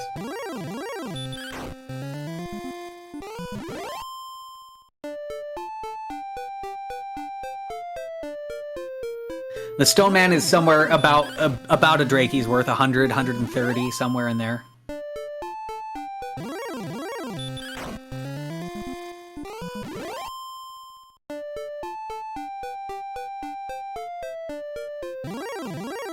I get what Sandcraft, like Sandcraft is now able to get experience again, but you can't do it in Sharlock. Which, it's also a really long, convoluted path to get back down to this bottom floor. I can understand not wanting to leave it. But yeah, I also get the idea that Sandcraft's got there. Let's go ahead and give it a try. MP at 4. He can't cast Return. If he has a Wings, he might be able to use his Wings to get back to Cole. Save some time that way.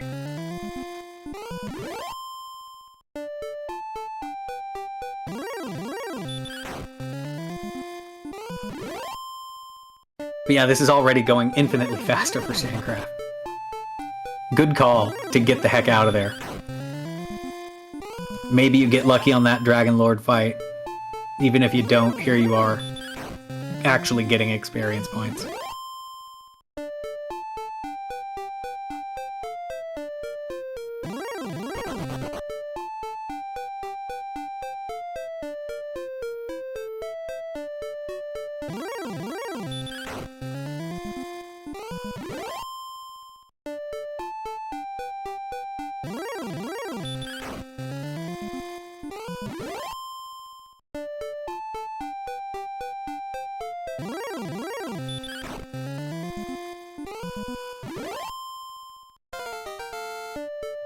Alright, with that Magidrakey, Sandcraft reaches level 18, 4 power, 7 hit points, no additional magic. I think you keep going.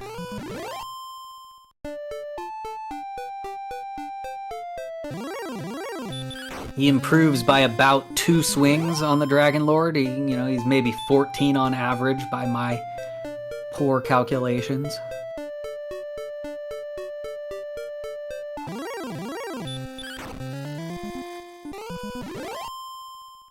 Oh, and that level up gets him his MP back, so now he can return to Cole, no problem.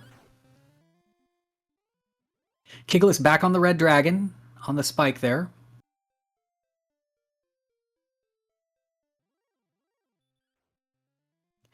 I think he's hoping that level 17 will bring him go stats. They will not.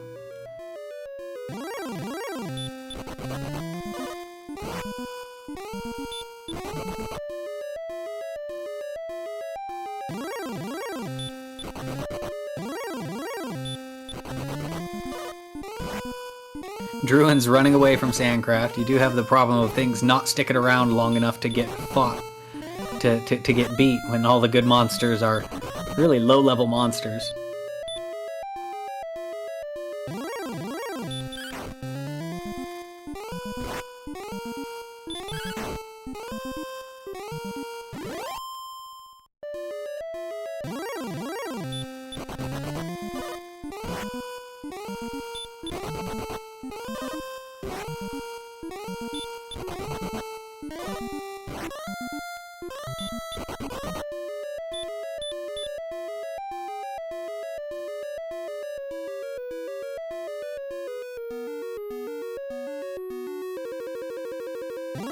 Grind, grind, grind all day long.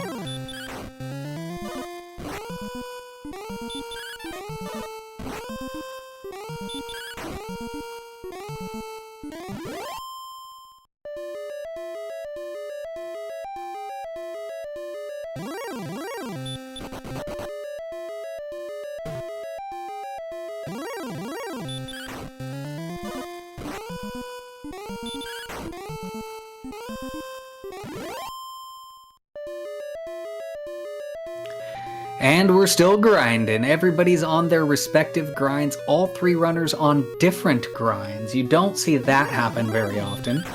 As Kigalas has decided to stay on Dragon Lord floor and is fighting on the spike tile, but now making his way back to the inn since the Healmore reserve is down. Sandcraft at the very beginning of the map by Tantagel in the early grind zone, and probably the better, maybe one of the best zones that we've got. And Cyberdark a few floors up in Sharlock fighting wizards and stonemen.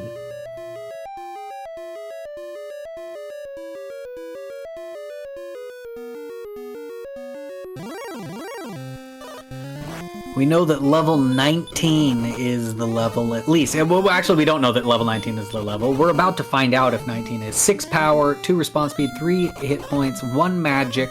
It's not any more Healmores, but now I think our attack power is getting there where we can do this. At 12 swings, you get an opening double and a closing double. With our 10 Healmores, I think we're good to go.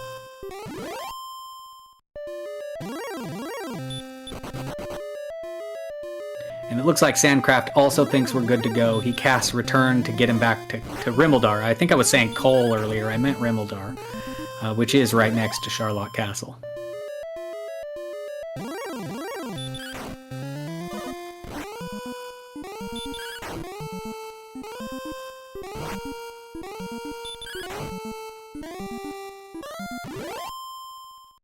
And so now Sandcraft just needs to make the long walk back. I don't see either of the other runners picking up 3 levels by the time Sandcraft gets to the bottom there. So for all intents and purposes, it is Sandcraft's go. Good to go. He's probably even got a whole Dragon Lord, like even if he rolls poorly, I think he's got time to come down here twice and do it.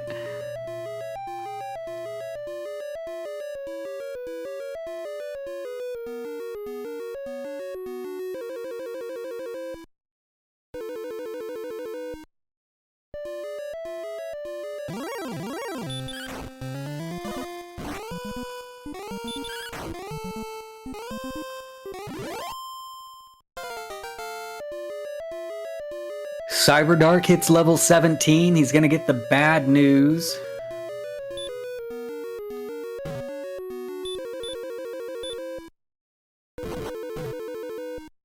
But it looks like maybe he's going to give it a try, because he has left his grind area.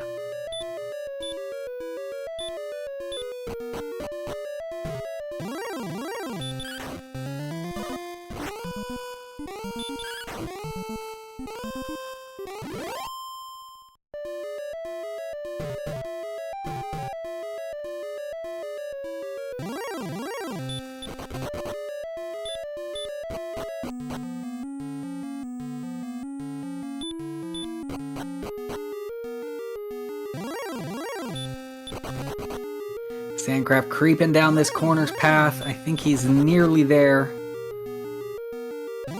It's a long walk to the Sharlock bottom through the industrial cave complex. Dragon Lord's cave complex.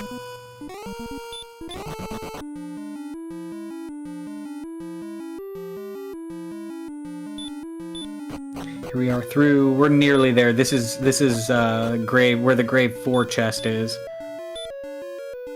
You know, it's just a couple floors. In fact, it's right there. There it is.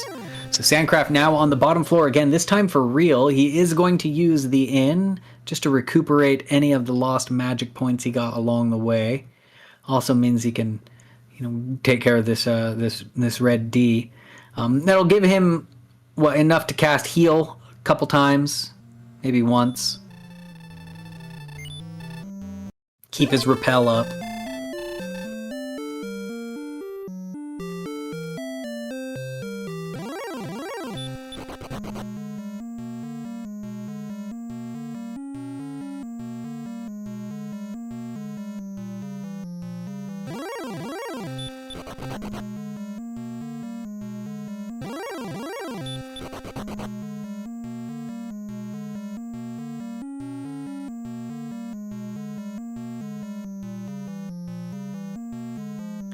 Golems are not very worthy either. Nothing is worthy of these Sharlock monsters, really.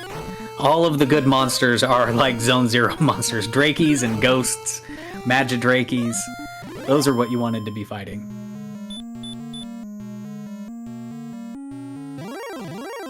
Anyway, Sandcraft gets his red dragon down. He's gonna heal walk in here. I can't say I approve of the heal walk strategy, as Golem is saying, now look how many hit points you have. You're not gonna heal up 80 hit points. Herb, cast your 1 heal spell. I think he's got enough to cast heal once.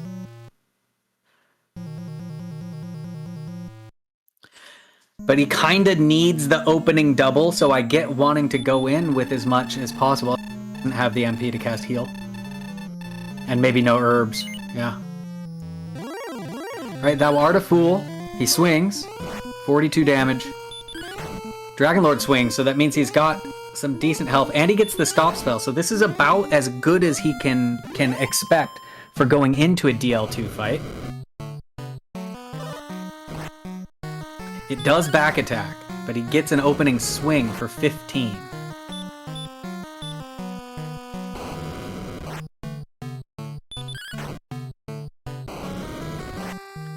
$33.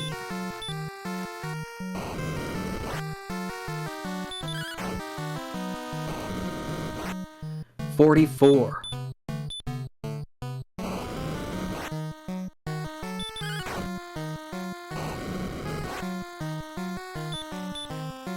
$58, I think. I might have missed my count there. 67, maybe?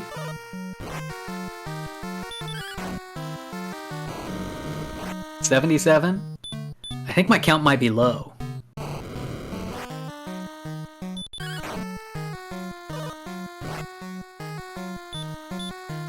$93-ish?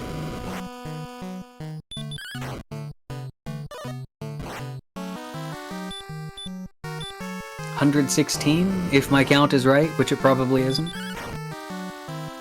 Cyberdark is also fighting, which made me miss that swing, so we're not counting anymore. We're looking at heal mores left. Sandcraft swinging. Uses his last heal more. Cyberdark on level 17, probably not going to win this fight. And there we go, Sandcraft does get him down. He's even got an extra swing to go, so get those GGs out for Sandcraft. For excellently realizing he needed to leave Sharlock in order to get the grind going. Though he does have to walk home because his return point is cold. Cyberdark does take the death. Where does he decide to go from here? He goes to the swamp, because we know that the swamp has the monsters, has another good monster set. So Cyberdark never grinded where Sandcraft was over in those mountains, and instead grinded the swamp the whole time. So this is Cyberdark's go-to grind spot. Sandcraft has no idea how to get home from here. Or maybe he does, I don't know. But he's getting defeated by the map boss as well. That's gotta really be anxiety building, to have defeated the Dragon Lord and then being like, where, how, home, where? Yeah, he has to go around this big lake, right? And there he is. He's made it home. If you haven't sent him out already, get those GGs out for Sandcraft, who's gonna finish this this seed in just a few moments. I think we'll also have to hear the princess talk. Out she comes, journeying with thee on thy quest.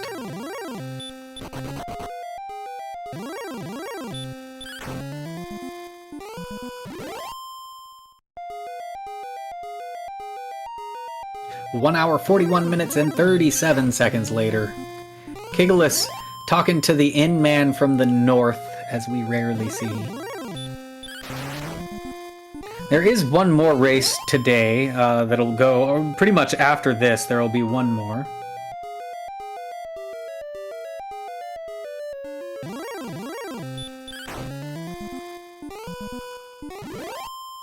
I think it's group, I don't even know which group it is. I'm looking, I'm trying to see it. Group 9, Miplet, Sawney Wrath, and Yakawako 20.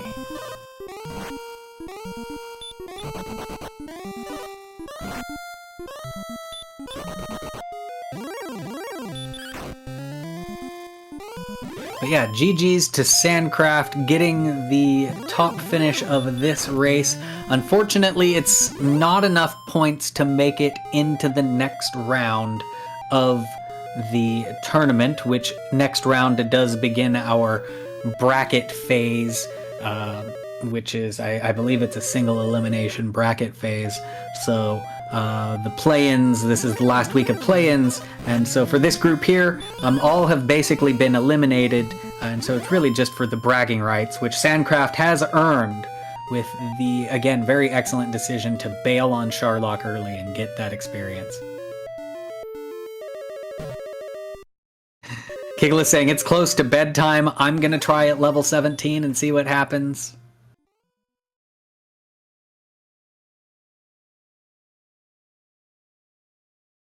Going in one heal more down at 76 MP. I honestly, after watching two others go at level 17, I don't see this working out for Kigalas, but we'll see how it goes.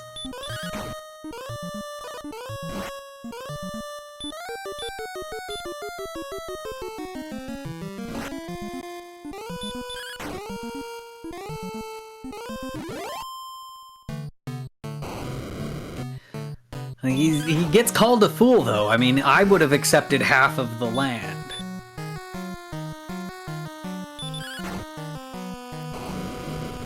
We got some dancing dragon lords here for Kigalas. He might go hurt more strats. Let's see. You have to get a few damage in before you go hurt more strats.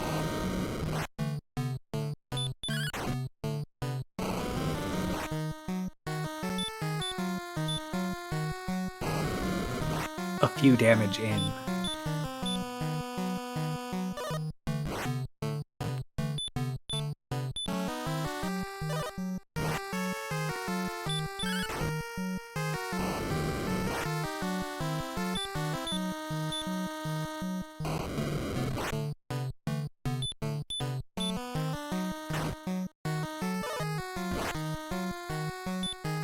Can't accept half in the Joof branch? No way.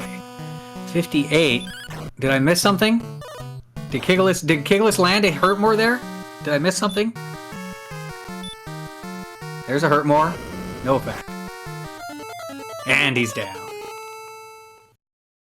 Well, it was a valiant effort. You got one of them to stick. It was worth the shot.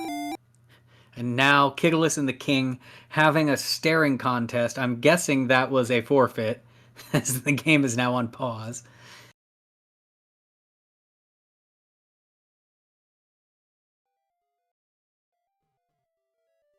A valiant effort, though. I could definitely appreciate it, especially after what a slog of a seat it is, and particularly after seeing like all of these other races finishing in like 45 minutes and 50 minutes, and then they give you this.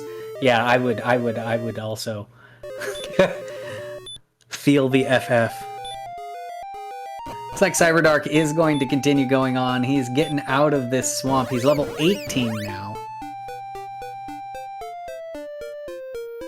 Maybe gonna pick up 19 on the way.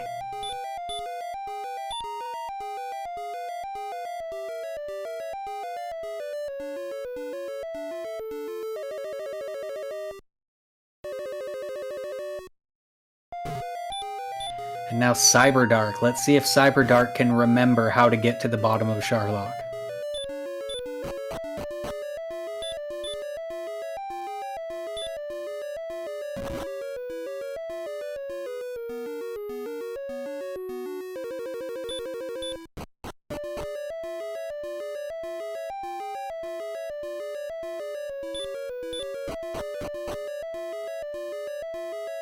Up the zigzag path.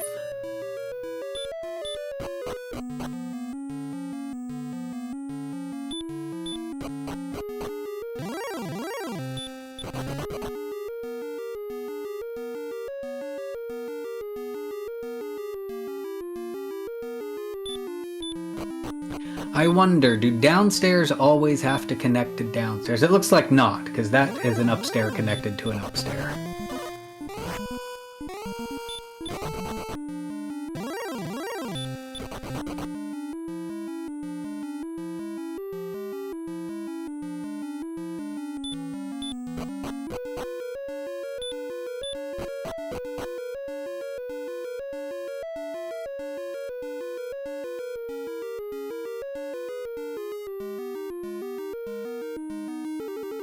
Cyberdark continuing the long hike. He is in the last dark passageway before the Dragon Lord floor.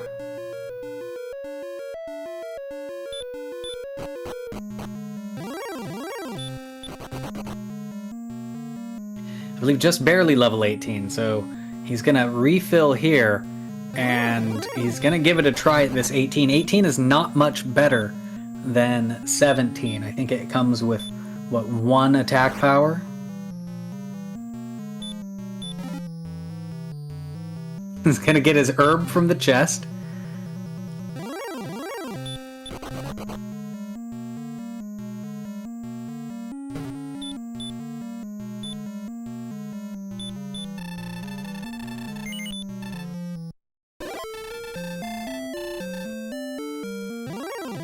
So at 132 AP, you're expecting about 14 swings on average.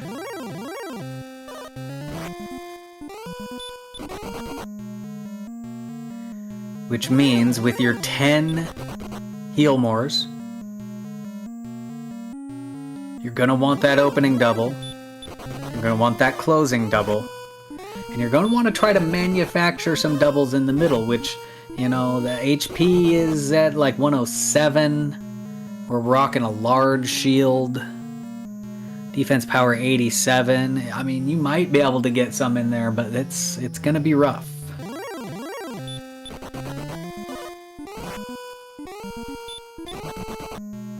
We'll try to get a good count on this.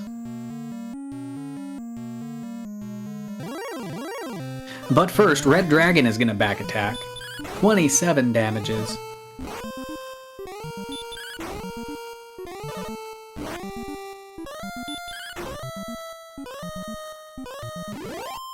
The Fight Red D with 106 hit points. He uses his heal, he uses an herb. And we are heal walking. Everybody is screaming through the screen at Sandcraft and Cyberdark for heal walking in front of the Dragon Lord.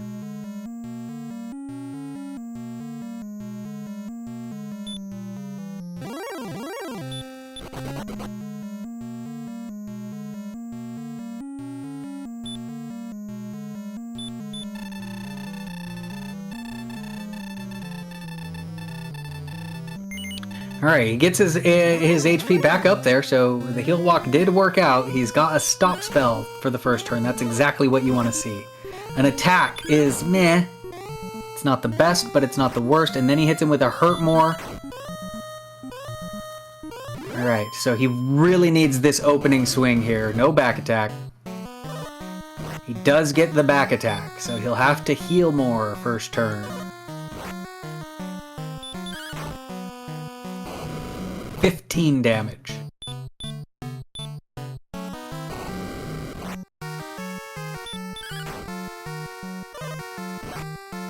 $15 and 8 is 23.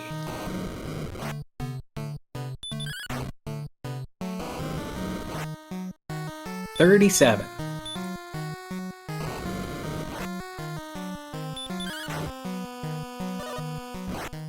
$49.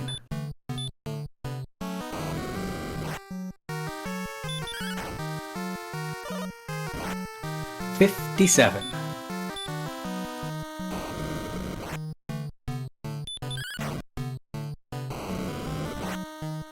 $71.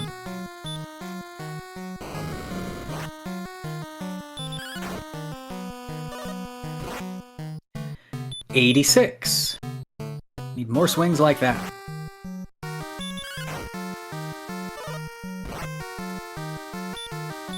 $99. Might be hurt more time. $111. No more chances to hurt more.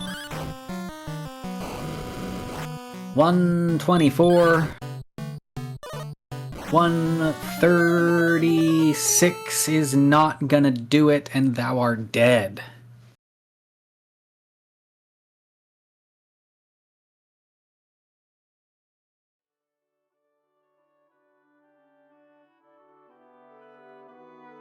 Thou art dead and staying dead.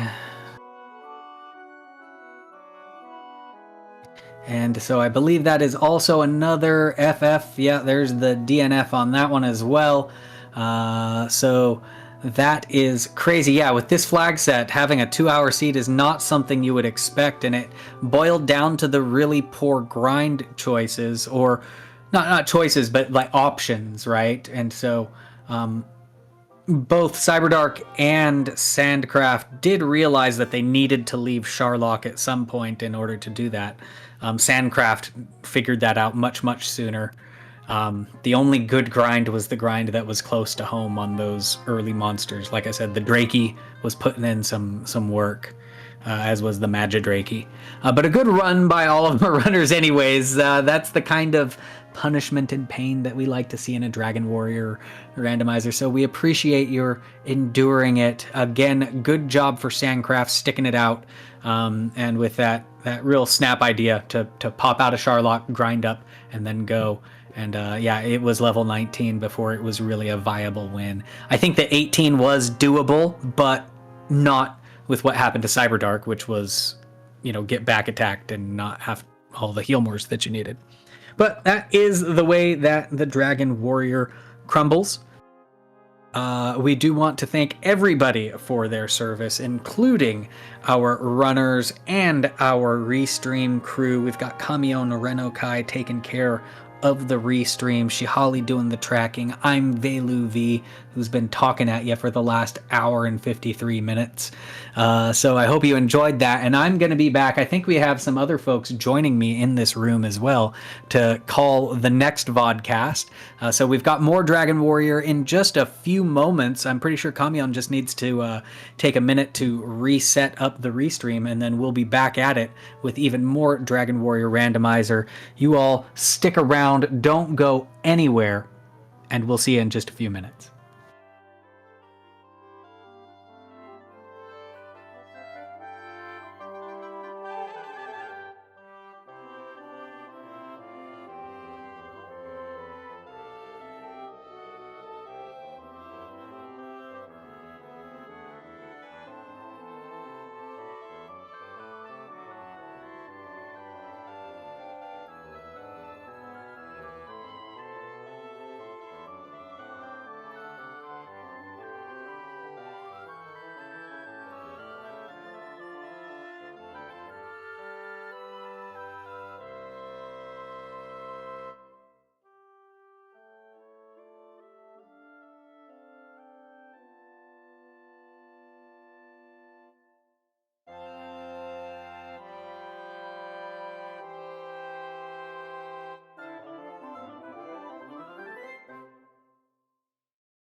us today. And today on screen we've got two racers, Miplet and Sonnyrath 11. Yakko Wacko was also in this race, but we do not have his video for it. This race was run earlier this week on the Week 5 flag set, which has a stair shuffler. You can hurt more of the doors. There's random experience from the monsters. So a bit of chaos, a bit of shuffle, lots of interesting flags. It could go fast, but the last seed certainly did not, and we'll see what happens for our runners here. Well, they start with Erdrick's sword and some gold, so it can't be that bad. That's a very nice pickup. It means they won't have to worry about, monsters too much in the beginning. They should be able to find something they can kill with that extra 40 AP to go on top of the 5 that they start with. Both of them get the heck out. We've got Red Slime and we've got a Magician. Sonnyrath gets his Red Slime down, picks up 87 XP from that. That's going to be enough for a few levels, I'm sure. 78 XP from the Magician. We got to level 5 for Sonnyrath. Level 4 for Miplet. Sonnyrath finds the legendary town of Coal. He checks south of the bath, the frozen bath, and it's a death necklace.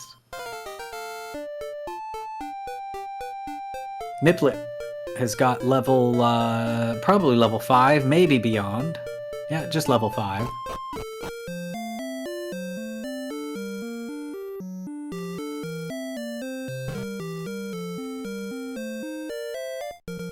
I think I saw a large shield pick up on Sonnyrath's side.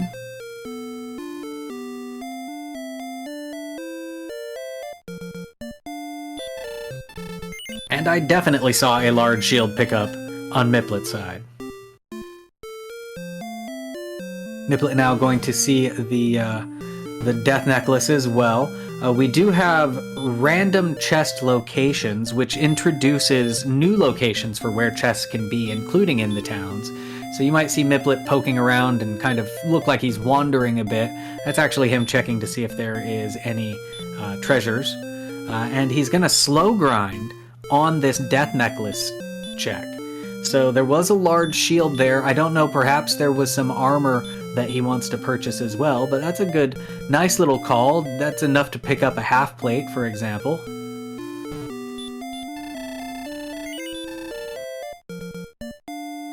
Meanwhile, Sonnyrath gonna get sent home by an Axe Knight. And there you go, Miplet has got himself a half plate. He did not want to go all the way up to magic armor. I could definitely understand why you wouldn't want to take that long, but a quick, 10 checks to get yourself a half plate, that's not bad. And there you go, he'll pick up a level along the way, level 6. We've got Breckenary on Sonnyrath's side. He's gonna go to the item shop, stock up on some herbs maybe. Actually, he purchases a dragon scale. Whatever that is that Miplet just defeated gave 212 XP, and that is very nice. You want to fight more of those early on. Just get all of your experience out of the way. Finding the good place to grind has been a difficult thing in this particular flag set. While you do get a refill for leveling up, there's no good idea of where's going to be a good grind. What's on the spike tiles, the spike tile set, might give bad experience points, might give you 6 XP, so you can't rely on spikes. Sometimes you can, but generally you can't. Sharlock monsters could also give bad XP, that's what the last seed was. So you do, when you find something that gives you good experience points and it's in like a mountain zone or a desert zone, you maybe want to sit there and try to fight them some more.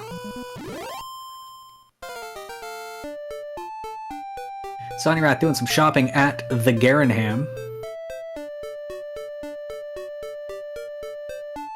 It's got all kinds of locations. You'll see that our location marker, it's not quite a cave, it's not quite a town. And that's because we don't know whether it's a cave or a town until you actually go inside of it.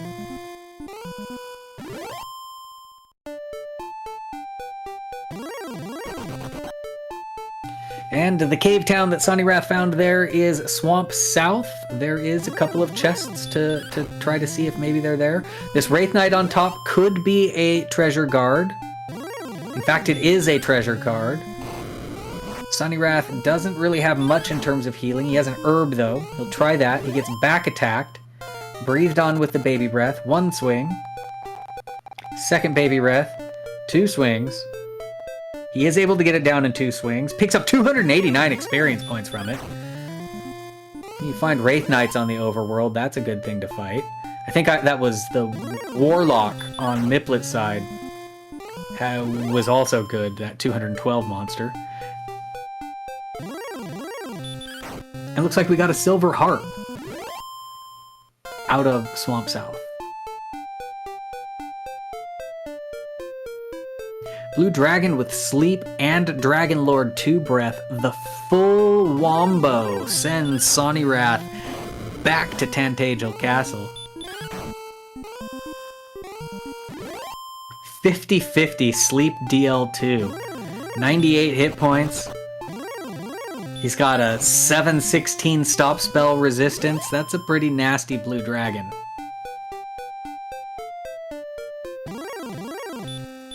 Meanwhile, the Warlock's only, what, 75% fire? That's excellent. 28 hit points on him? Yeah, that's certainly the monster you want to be fighting. What about that Wraith Knight? Let's get that Wraith Knight up while we're at it.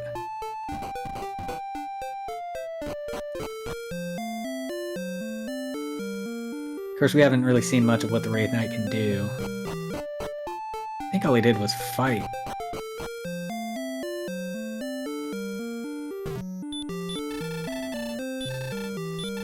No, he had DL1, Fire Breath, Baby Breath. He did that like 3 times in a row.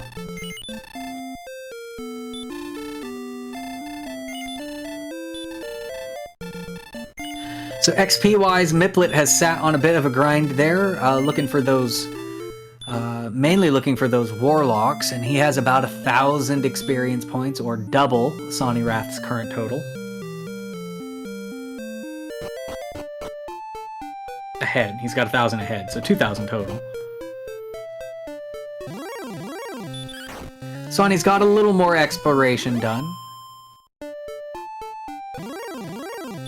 He's picked up that harp. And it looks like we've got 3 herbs maximum. 3 has come up a lot. I think the last seed was also a 3 herb max. And one of the ones I did yesterday was 3 herb max as well. I'm starting to get seed bleed. 3 seems to be the magic number that persists.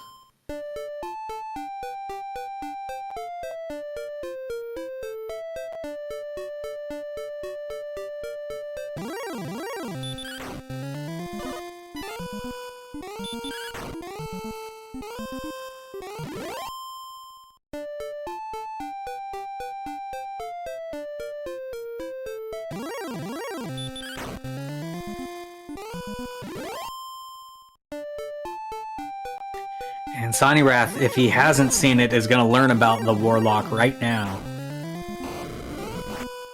Courage and Wit takes him to level 10. And we're probably going to see both runners just kind of sit around here and grind Warlocks. That has been kind of a good meta for this week as well, is you find a good monster close to home, grind it all the way till go stats, and then go get your stuff, because you never know if there's going to be anything good anywhere else in the world.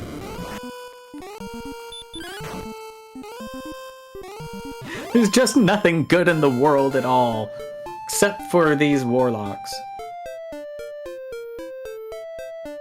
22, and 4. Great big hit points on that level.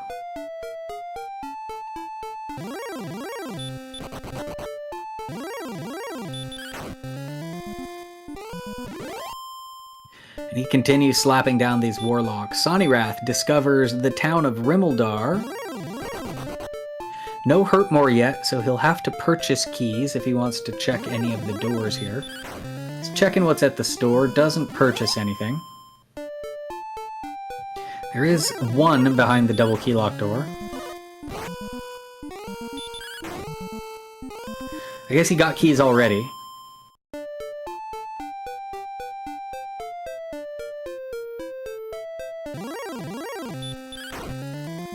Nothing in the warehouse. Nothing but a group of football players.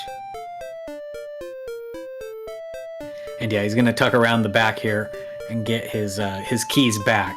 Refill them keys.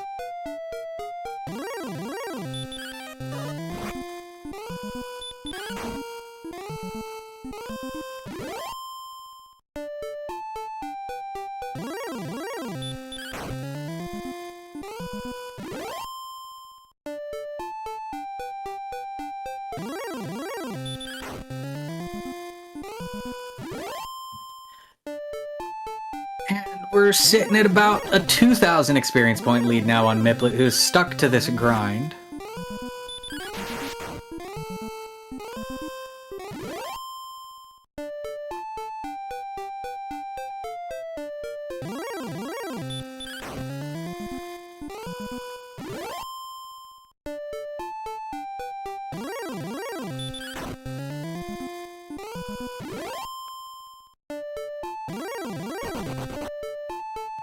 Sonny picking up level 11, comes with a hurt spell.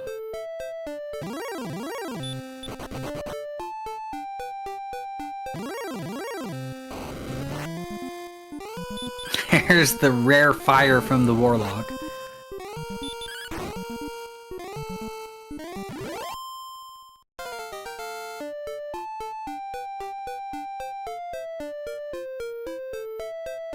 .354 for level 13, so not a great level. You're gonna just sit there and keep fighting them. Get some more.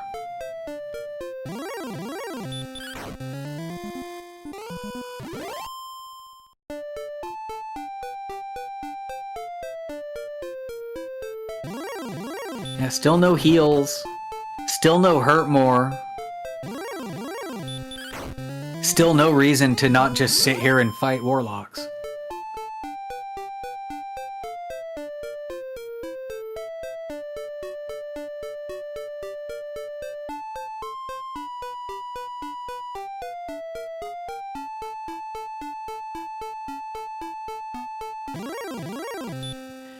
Here goes level 12 for Sonny Wrath. Gets his big 22 hit points from that level.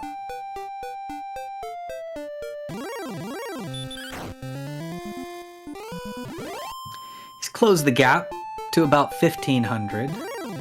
I don't know if it's a different zone or if he's just had better lucks with the Warlocks.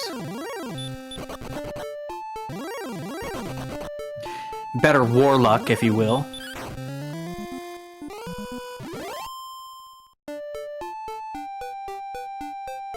I think it might be a different zone, because I'm seeing these Drolls, which are giving 111. And the Magidrakes, which are giving more than the Drakeemas. So I think actually where Sonny Wrath is just a better zone. I mean, the Warlock is still the star of the group, but the other monsters are just slightly better.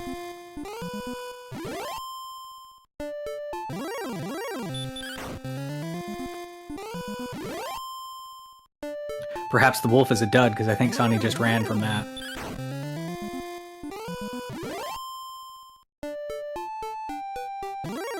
Miplet gets a couple of Warlocks in a row and is now closing in on level 14.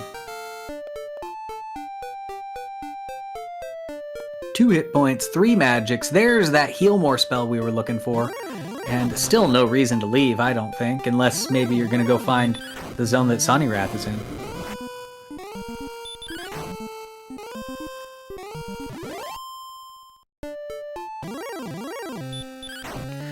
Miplet is venturing out a bit, so who knows where he's going to go or what he's looking for. I think he's decides he's had enough with this grind as he gets 5 XP from the Magiwyvern. Sonny Wrath now picking up 13 and is going to be able to gain ground. We saw the Staff Turnin Cave, close to where Miplet's grind was. I'm not sure what the town location that he was grinding next to. I'm not sure what that place was there. We do get refills when we level up, so since you don't really have to expend any MP in these fights, you don't need to go into towns either. Oh, it was coal. Okay. Miplet knows where Miplet was.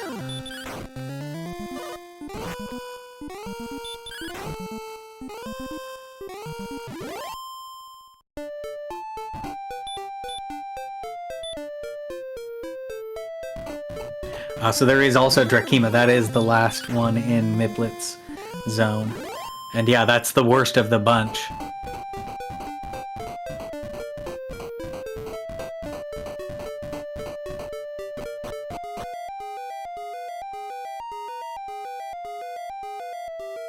Miplet finds Swamp South. I believe Sunnyrath has been through this already. There was the chest on the right there. There's good stuff in there. And a harp. Harp of silver.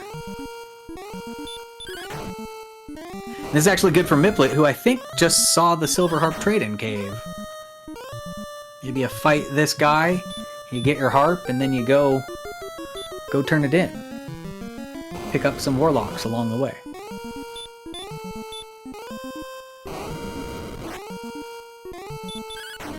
We'll see if that's what he decides to do. There is other checks to check inside of this cave, right? Gwaelin check has... there's a chest possible in Gwaelin's room.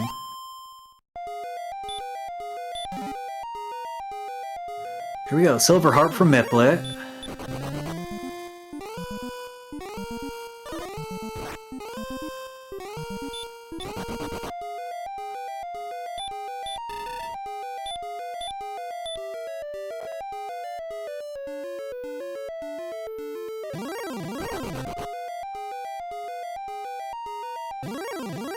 As Sonnyrath picks up level 13.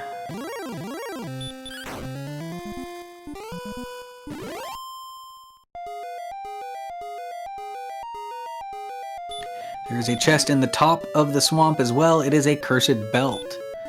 And Miplet gonna go out and find himself in the middle of another big swamp. This is Big Swamp flag set, and it's a large map, or rather a small map. So the very small map is covered by a very large amount of swamp. It makes finding Erdrick's armor all the more important. And when Erdrick's armor ends up in the Sharlock basement, it becomes all the more tragic.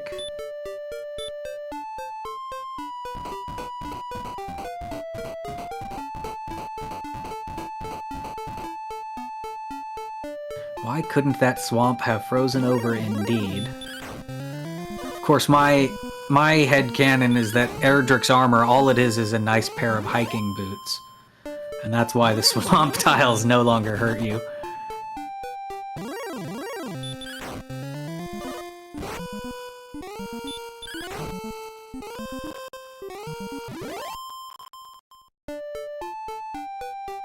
Yep, our runners have now tied up, and Sonny has surpassed Miplet's experience point gain, as Miplet has branched out into exploration, while Sonny is just sitting on this grind, still going for it.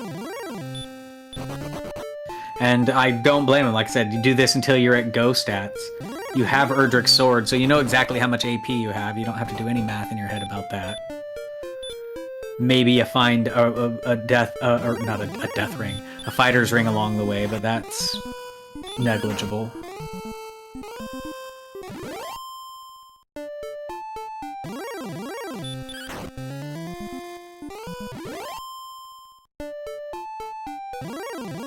Here we go.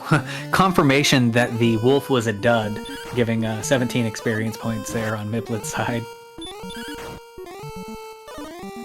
But he does have a Sharlock sighting.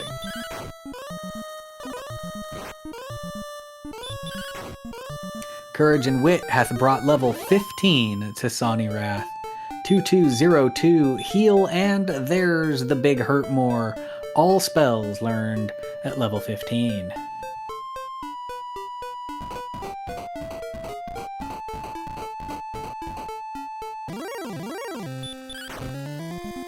Attack power is still nowhere where it needs to be, or rather strength, which governs attack power. These are some puny heroes.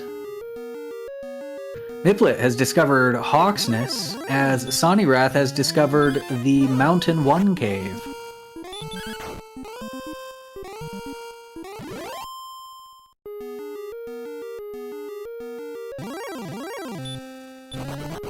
Fairy water in the first chest. He checks downstairs. It opens up into Mountain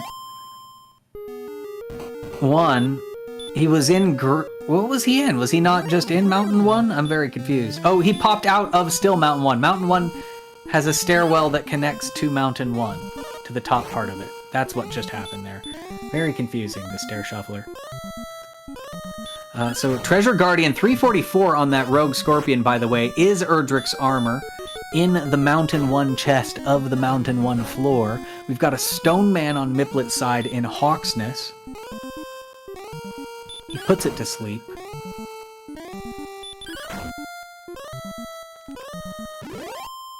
Stone Man dishing out 130 experience points. And a Stones of Sunlight. So Hawksness, both of our runners finding key items back to back, just in very different places.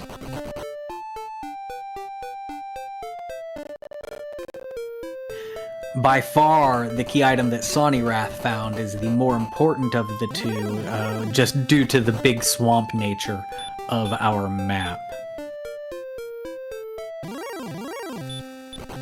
And he's continuing down. He's found the Diamond Room of Sharlock. Not diamond, I don't know, what would we call this?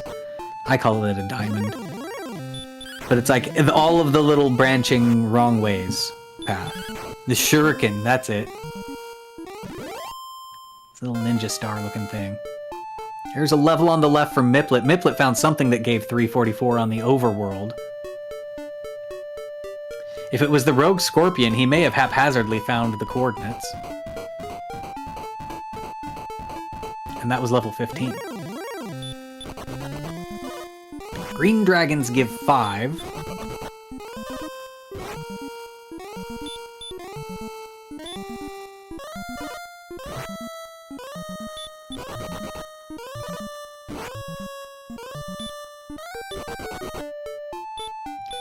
Niplet running from Red D. Sonnyrath trying to see what this wizard gives. Let's breathe his Dragon Lord 2 breath. He does get it down, 301 for the wizard. So if you can tank its Dragon Lord 2 breaths and maybe do a little bit more damage than you're doing right now, it could be a worthwhile thing to fight. Sonnyrath gonna go home. Death by wizard.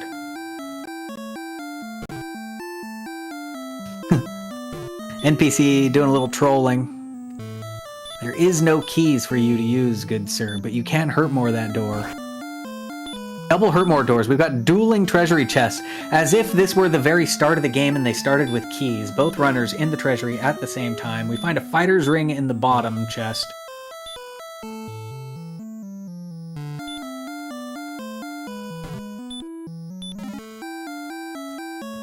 And that's really all that is worth noting. Both runners going to go to the back. Sonnyrath going to be the first one to get there. Just menuing through that slightly better.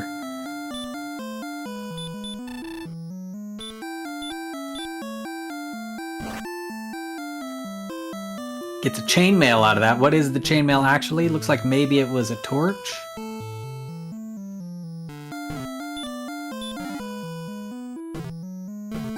Unfortunately, it was empty, so maybe it was an herb. That was definitely a torch.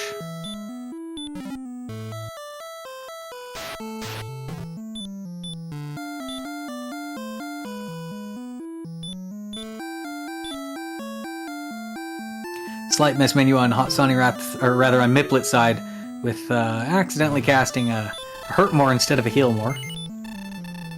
And it looks like the basement is the jerk, so once our runners have all their homework done, they'll need to come home to turn it in.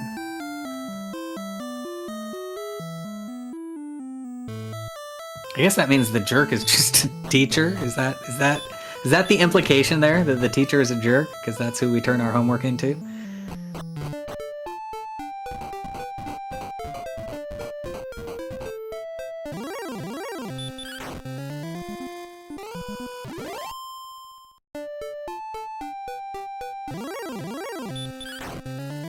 Sonnyrath has got that harp. He's going to go straight on into that trading cave that's right by home. Probably going to see Miplet do more or less the same. He takes down a wizard along the way. Oh, he finds coal.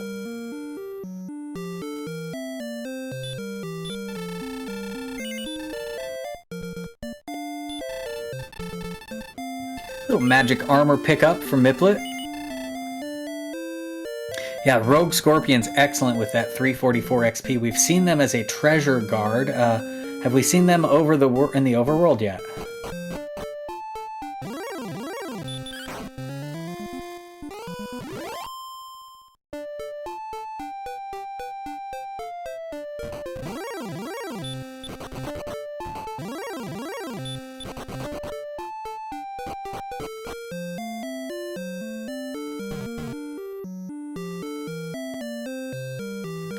Miplet going around checking the checks in Brecconary. Brecconary gets a few more steps than it normally does just to make sure that you don't miss any treasure chests there. We found the hamster, Garen Hamsters by Miplet.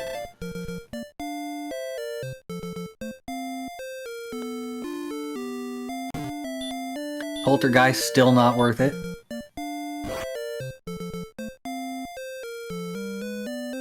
Nothing. Absolutely nothing in the warehouse of Garenham.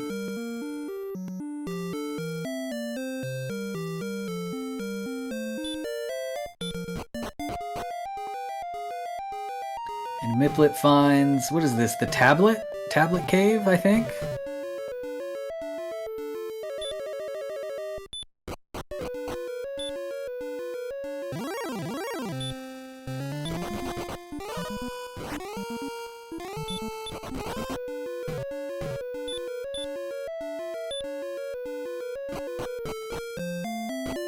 And he gets the heck out of there. We do have confirmation on Sonirath's side that there's nothing in the Gwaelin room to take other than Gwaelin herself. Which is, I think, a tight end of some sort. I don't know football, I'm sorry. Football enthusiasts.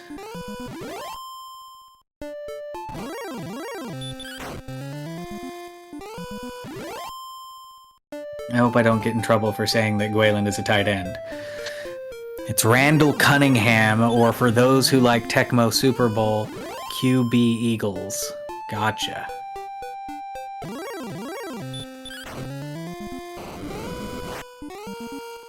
Oof. Big toasty fire from the Magiwyvern against Miplet there. He gets away on the third run, luckily. Now, an interesting flag that we have on for this week has to do with the inn and return. So whatever the last place you stayed at the inn, that's where your return point is. So you can use that if Sharlock's far away and you have a town close to Sharlock, you could use it there. But it means when you beat the Dragon Lord, you can't return home. The only way to go home then would be to Death Warp. I believe you can reset the inn to Tantagel by talking to the king and saving, or perhaps it's a save and a reset. I know that the reset definitely would, but I'm not sure if just talking to the king does it or not.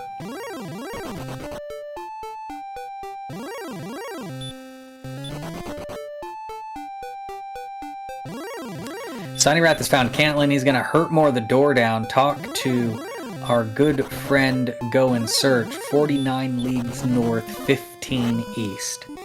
49 north, 15 east. Go and Search. There is Rogue Scorpions on the overworld, and Miplet has found one.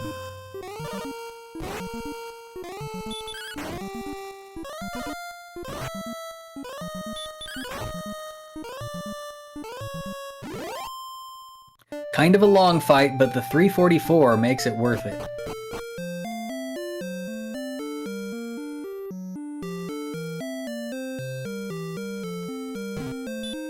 So, and I think that's like right next to the Warlock grind. Here we are at Cole again, which I believe is where Miplet's earlier Warlock grind was, and now there's Rogue Scorpions just down in a zone adjacent to it. I'm not sure if the other monsters are any good, though.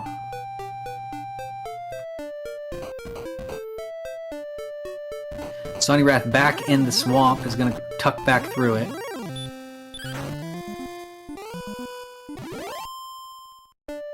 Oh no, it's going to approach the spike, actually. Grind Stone Man, maybe.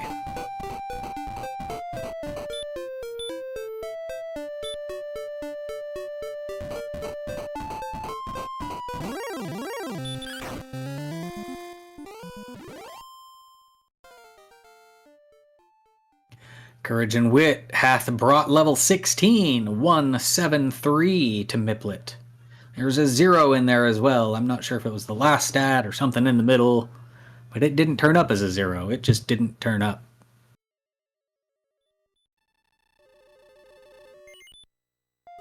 New QB of Coach, QB Randall.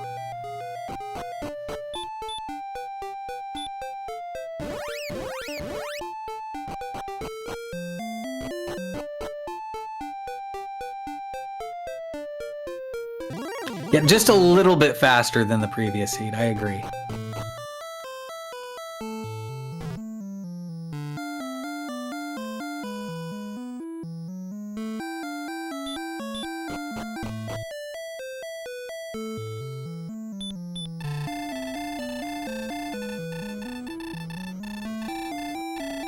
It's like the worst monster in this seed gives more experience than the best monster in the previous seed.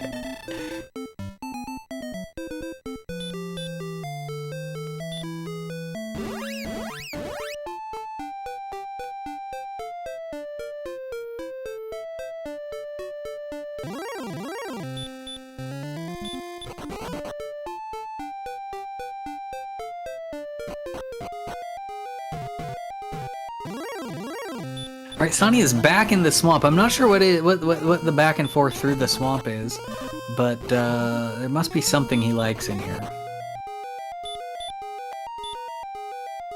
Miplet has discovered the Grave 1. He's going to Radiant up and see what he can see here. Lots of locations for possible chests. Maybe pulling up a map of where those locations are. Could explain that little pause there. I would certainly need such a map. And there's the delicious rogue scorpions are down here. I would love to explore this cave. If all it is rogue scorpions and treasure chests, heck yeah.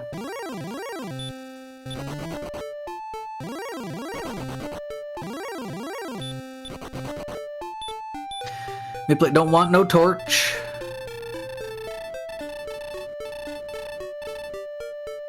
$49.28 is where Sonnyrath is, so pretty close, unless it was the wrong 49 or the wrong 28. I didn't note the cardinality of it.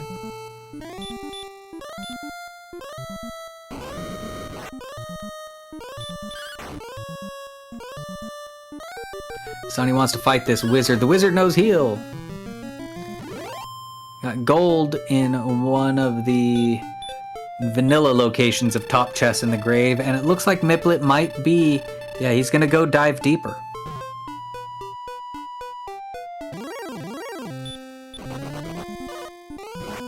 I don't know that Miplet has seen Cantlin yet, so I don't think he knows of coordinates.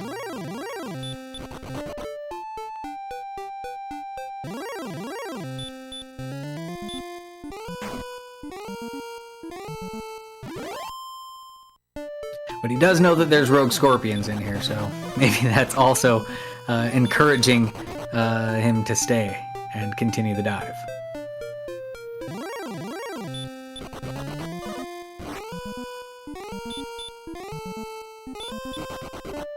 And we are down. Oh, it just goes straight to the bottom of the grave where there is a chest. We know these Magiwyverns are not great XP. Pretty sure those green dragons are bad XP.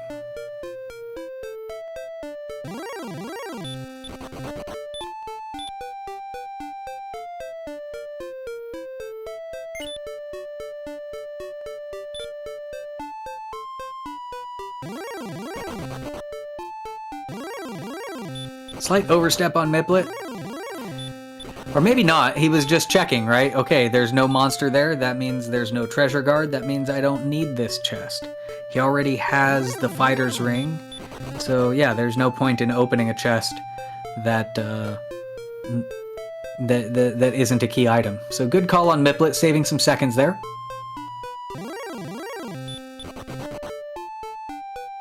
And full clearing a location, like doesn't need to go back to that place ever again.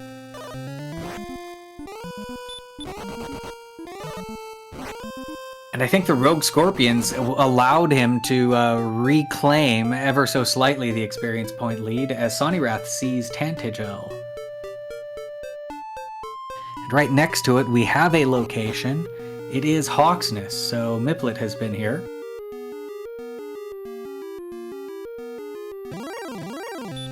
I think the stones is what is underneath this stone man.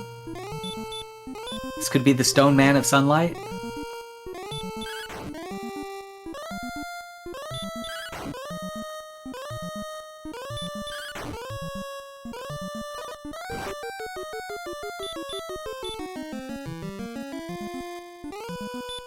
You didn't want to know which part of his body we took the stones from.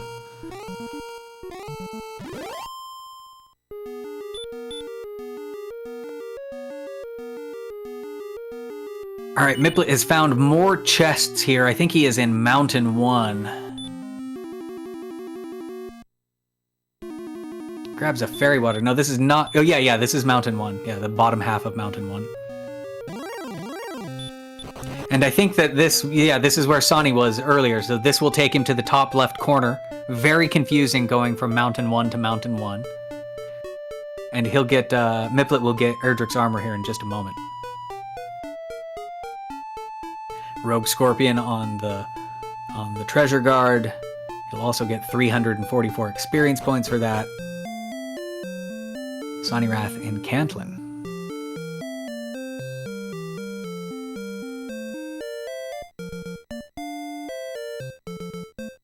And there we go. Miplet fully armored.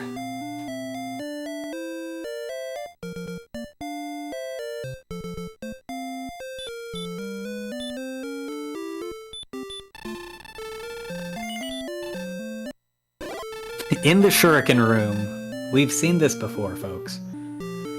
Sonirath poking around Cantlin. He uses the inn. I think he was checking to make sure there were no chests.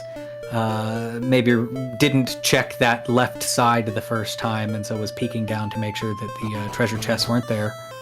And he finds 2 in the freebie cave, though. First one is empty.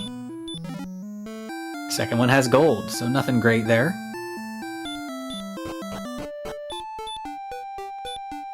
And he's going to go ahead and return from that point. Takes him back to whatever town that is, that he used the inn. I like how there's a little swamp volcano there. That swamp inside of the the mountain there. Swamp-cano.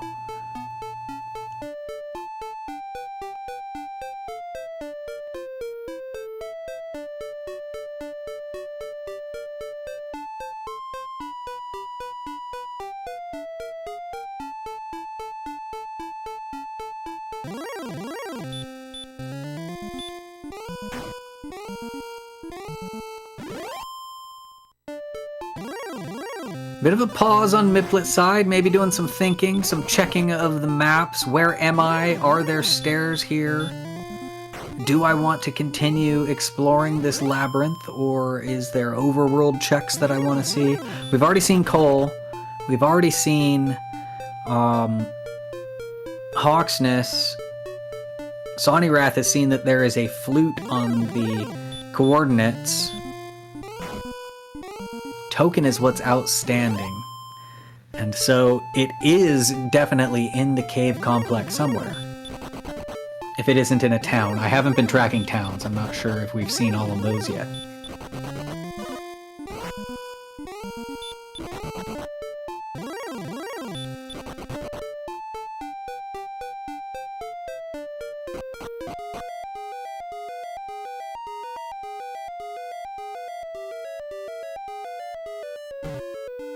Sonirath back in the swamp, traveling through it. Miplet finds, this is grave. I think this is the path to the bottom of the grave.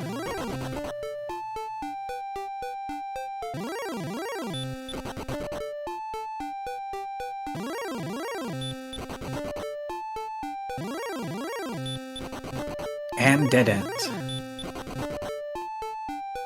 I don't know if there were other branches in Miplet's previous parts of this dungeon. You know, like Grave, I think it's Grave 4 has the whatever 6 or 7 stairwells in it.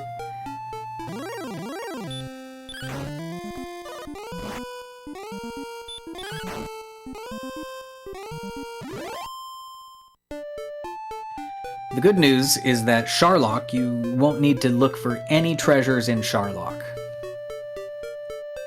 Because we've got our sword, we've got our armor, and everything else has to be outside of it. We've even got the death necklace in the ring.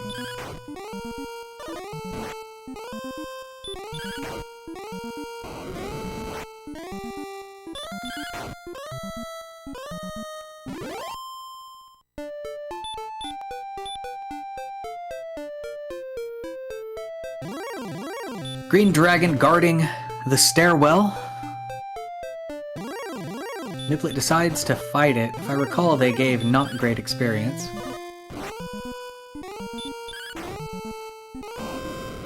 Five whole experience.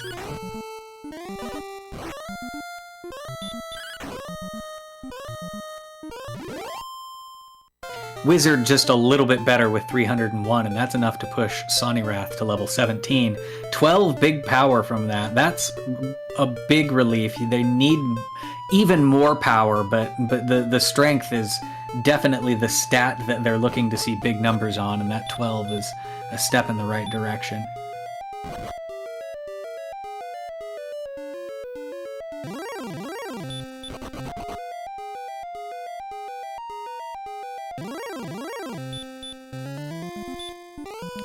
Sonirath finds, I forget what was on this chest, but there is a treasure guard, and it was the torch. Never mind. I guess that wasn't. Oh, this is the floor where those things just be. Right. This is grave.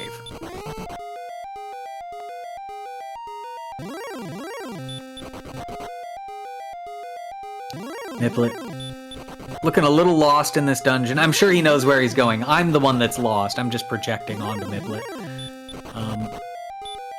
But yeah, this is one of those snaky. This is the Sharlock, or not Sharlock. Yeah, Sharlock room that has lots of forks.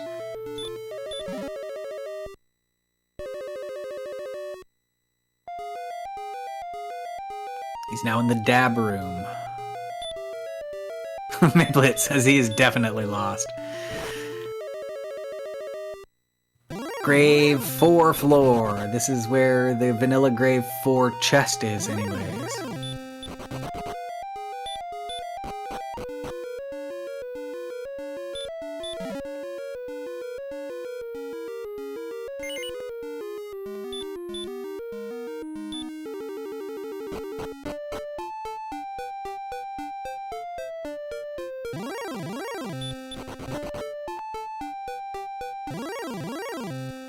I don't know if he looked high enough to confirm that the chest was there or not.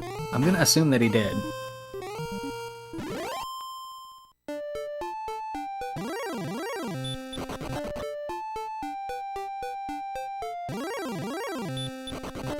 Sonirath's picked up a bit of experience from his overworld monster fights, and also being in that grave that had the rogue scorpions probably helped as well, but he's now 1,000 points ahead. Experience has been swinging back and forth between these two runners, though, the whole seed. Lots of good monsters to fight, so I'm sure we'll continue to see that XP fluctuate.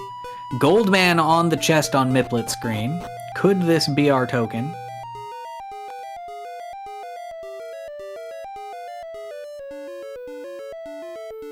It is our token. So Miplet has just completed all of the homework items.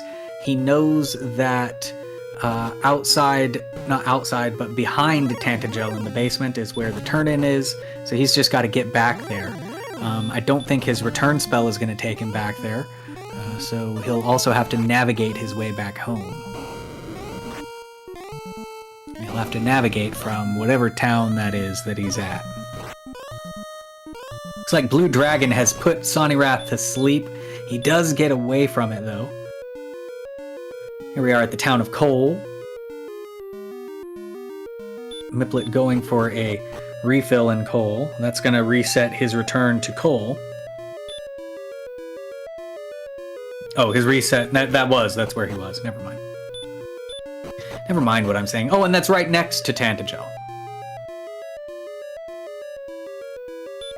Which makes it a reasonable place to be when you don't necessarily need to resave return at Tantagel if it's, you know, an extra, 10 steps away. His walk home from victory will be fairly short.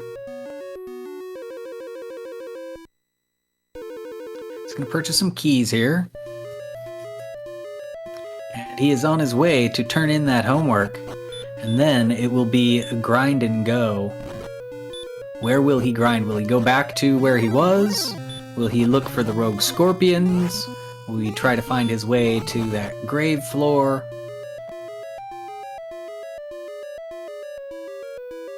Time to lock in. Clock on and lock in.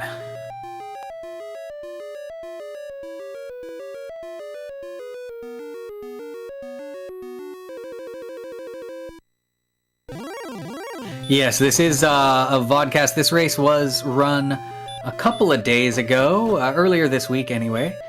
We just didn't have the crew to stream it live, and so here we are taking care of it on the weekend. The last broadcast match of the Week 5 flag set.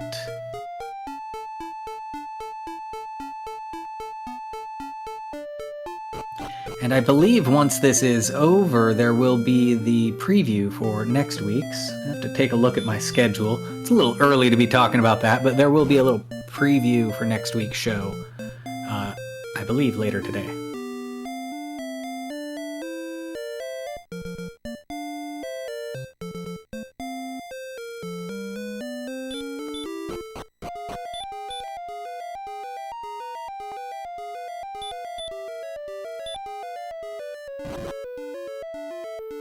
Unfortunately, it is too late to get into the tournament. We're 5 weeks in, so we're breaking into our bracket phase. Actually, this is the end of the playoffs or play-ins or whatever you want to call. I guess play-ins, and then the playoffs is our bracket. So we'll have several weeks of. I think we're starting with 16, and then it drops to 8, and then 4, and then 2. Kind of like how the NCAA do.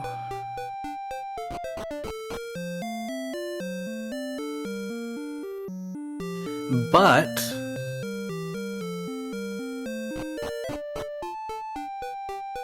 you could go there, and there is oftentimes community races and people just running races that aren't part of the tournament for fun, and you could probably find yourself a pickup race if you go to that room somewhere. They happen fairly regularly, if not daily. Although during tournament season that dies down a bit as people are focused on the tournament, but I think you can still find yourself a pickup race if you look for one.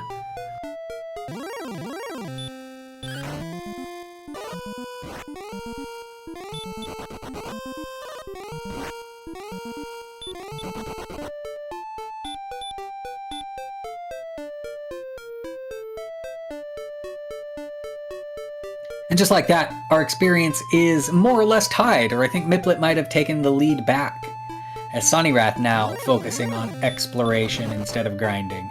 Yes, Miplet now has XP lead. He's back at his grind spot that he found earlier on, which is pretty good, but probably not quite as good as the one that Sonnyrath found. I don't know, knowing that there is places to get rogue scorpions, I don't recall what the rest of that monster set was, or whether it was, how far away it is and everything. All things you have to factor in. Here, this is the grind we know. We know it's pretty effective, so let's crank it out.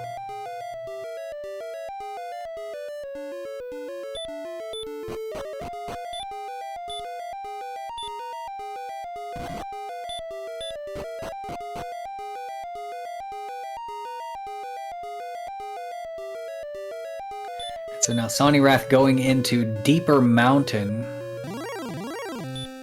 I'm not sure if this is the path that leads to the token or if it's a different entrance.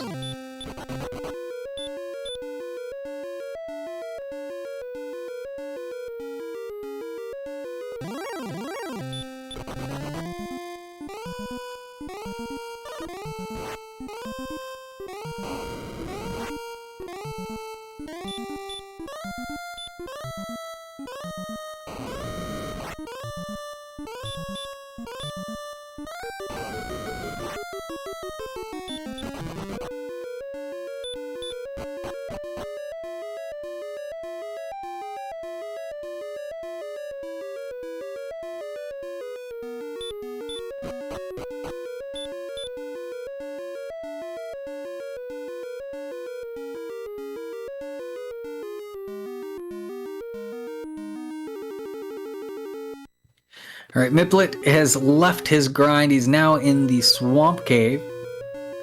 Could be walking to Sharlock here. Although he's still level 17, and the AP is still nowhere near where it wants to be.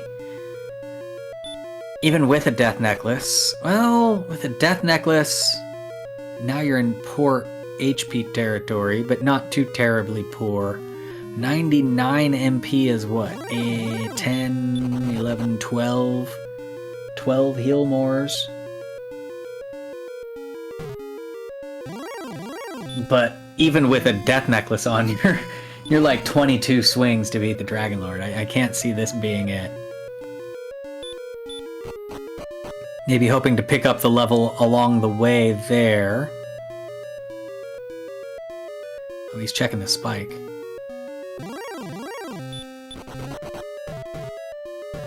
He's looking for a better grind.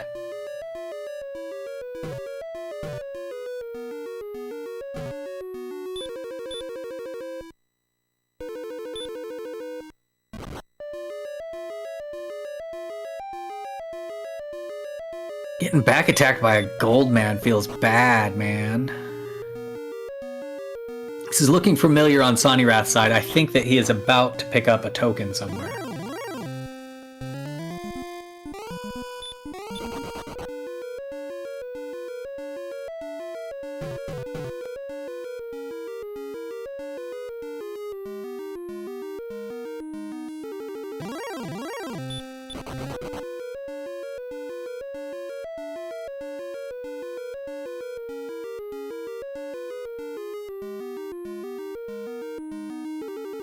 Miplet, one decent monster away from level 18, I think. I don't think the Magiwyvern is a decent monster.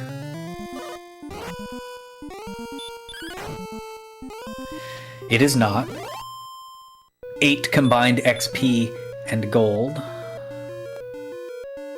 Now that thing there, if that town, that town might be worth putting up a return point if...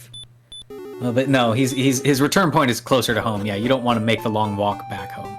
So yeah, Miplet's going to go ahead and use his Rainbow Drop. Summon forth the Rainbow Bridge. He'll be the first one into Sharlock, this seed.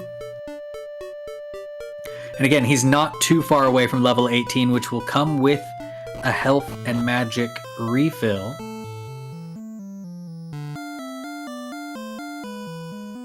But we have no idea how much of Honeycomb we'll have to go through in Sharlock.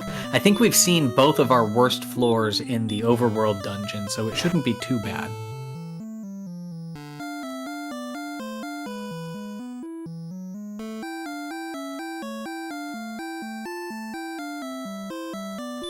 Sonirath now going down to turn in his stuff for Rainbow Drop. We have an immediate dead end on the right side path.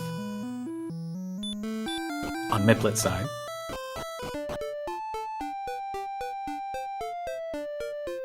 Check the right side first seems to have been the meta. It seems to be what many people are doing. Don't see a whole lot of left side first people.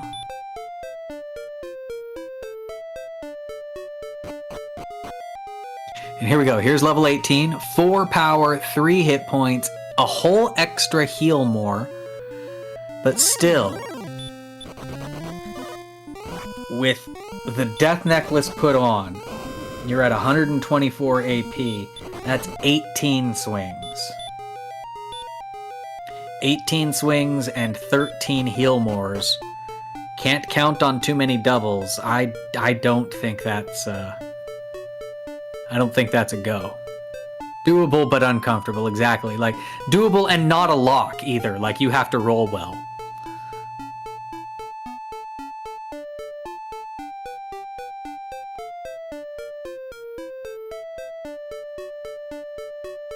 Toss a couple YOLO Hurtmores in there, maybe. Werewolf garbage stats. It gives us 5. I think I saw 5 there, so you don't want to fight that.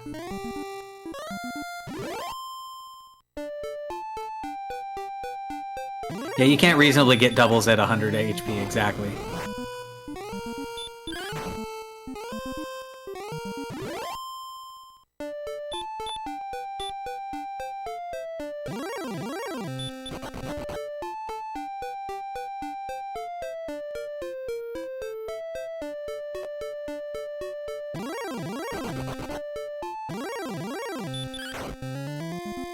Meanwhile, Sonirath continuing to fight warlocks and other creatures, and will probably get level 18 on the overworld where he's grinding, and perhaps continue the grind, and could potentially, you know, take the lead here. So this could be quite interesting how these two decisions pan out, especially if nothing good turns up in Sharlock for Miplet to grind on.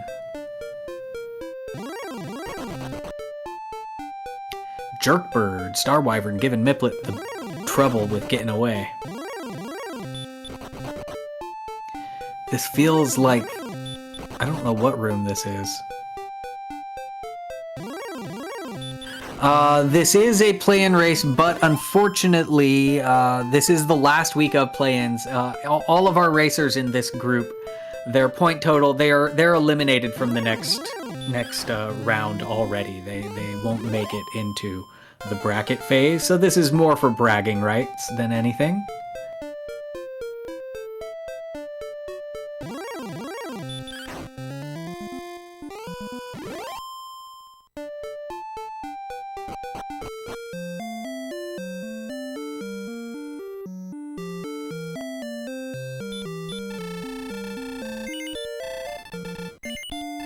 Unless play-in race, you mean something different than I do. I mean, like, this is the last of the group phase, right? This is the last race of the week 5 group phase, where they're accumulating points. But even with the 5 points of a victory, they won't make the cutoff to be in the top 16.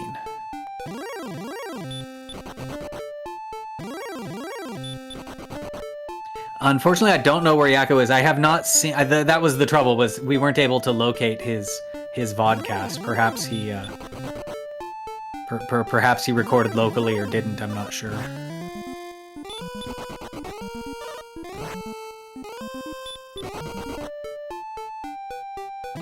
Oh, I get it. Is play-in means tiebreaker kind of thing? Is that what play-in means? Maybe I just don't know what play-in means.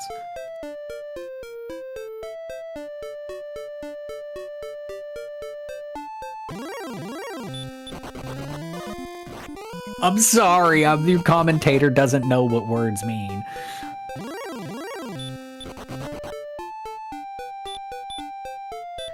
Speaking of words, Sonirath holds the rainbow drop to the sky, summons the Bifrost to enter Sharlock.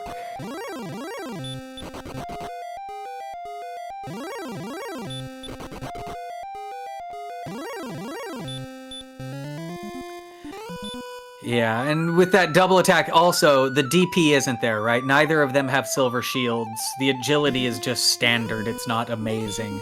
So, yeah, doubles is not something you can count on with their numbers here. What is the point? Well, the point is they agreed to play 5 rounds of tournament play. It's kind of what's the point of doing the regular races that we do? The point's to play and have fun, see how you're doing, and get your bragging rights to say that, hey, guess what? I beat that other person.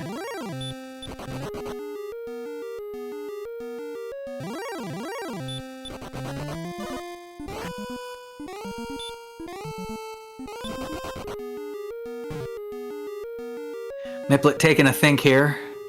Where to go? Left, right, up. Sonnyrath also taking a think on that exact same tile. Or at least it looked like it is. It's the same branch pattern.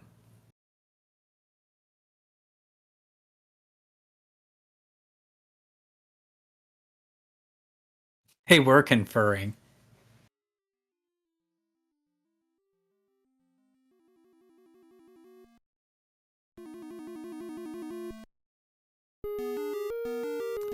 Sonnyrath on the rectangle floor now. I don't know what this floor is. I need to see some radiant. Oh no, it's branching. We're in a Sharlock honeycomb. It's always the hashtag room or the Sharlock multi-way in. I don't know them well enough. That's why I'm not racing. Because I don't know any stair shuffler business if it's not the regular path.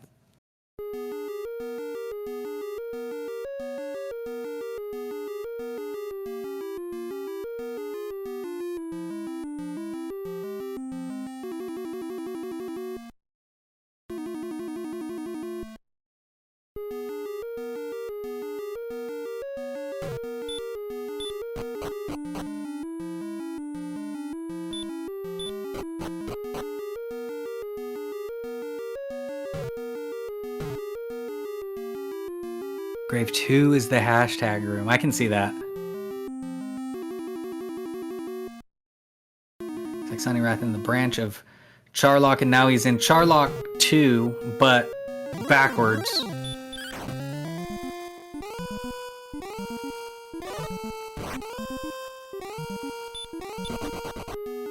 The nice thing, it's a long walk, but there's no branches at least.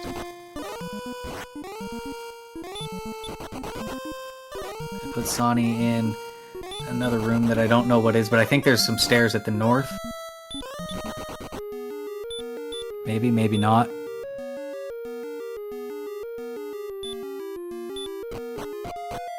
Now, we also have an inn on the bottom floor of Sharlock, so there's really no reason to not be having, like, if you're struggling walking around, pop Repel or Radiant up all the time.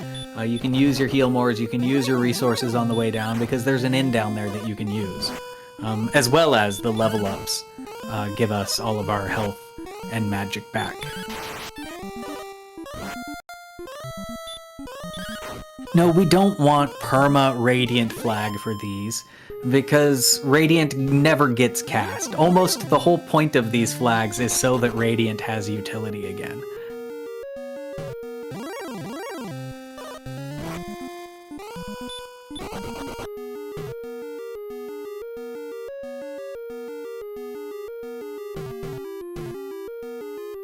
Miplet finds a chest.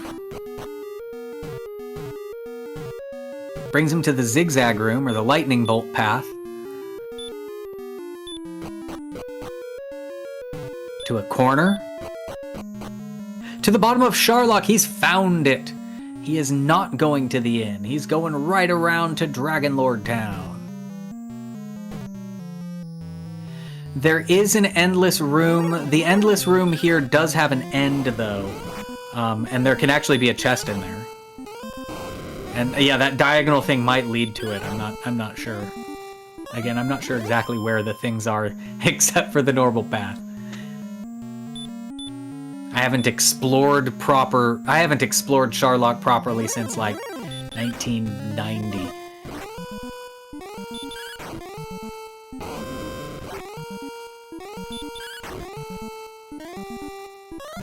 And even then I had maps. It's not like I was exploring it. I had the Nintendo Power. I knew where I was going.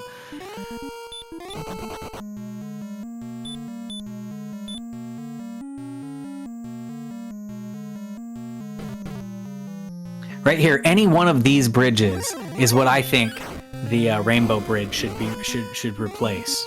And it should be replaced with the Rainbow Bridge. And then we can have whole Sharlocks and everything underground.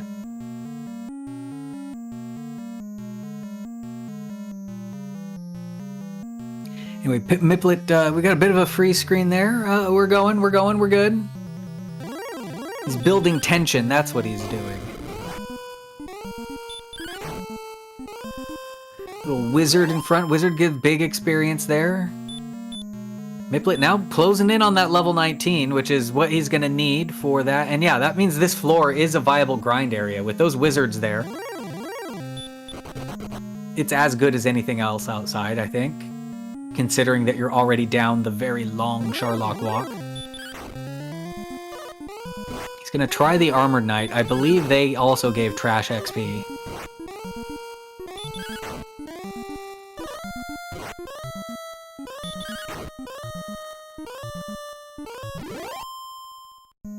Yeah, not great anyways. 91 is bleh. Wizard, that's what you want.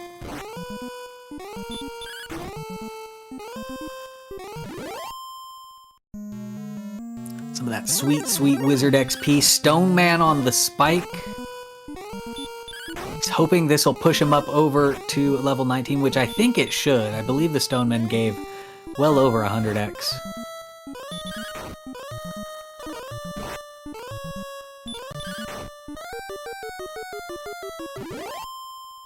Very well. Stone Man down. Courage and Wit has served thee well. 7 power, 4 response speed, 5 hit points. Now we are a go. With a Death Necklace, you're at 131, which is good to go. 15 swings. Plenty of magic points for 15 swings. Throw that Death Necklace on and get that bad boy down.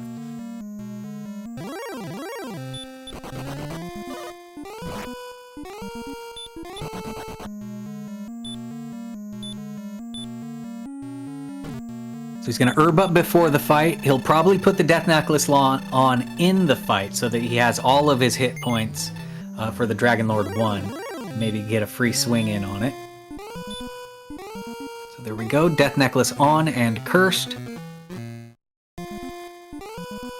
Stop spell is an excellent way to start this fight.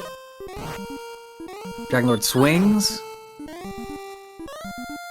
Cast another stop spell. This is excellent for Miplet. This is exactly the condition he wants to be in going into the fight. We have no back attack, so he gets the first swing for 15. We're already at 29.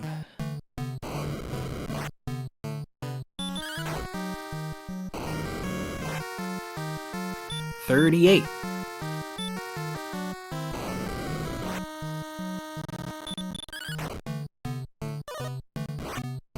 47. Kind of low rolls balancing out the high rolls. 56. More high rolls, please.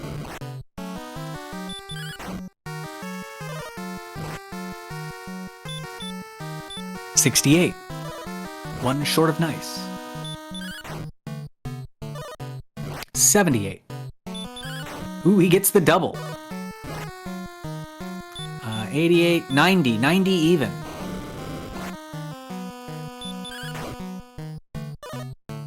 $97.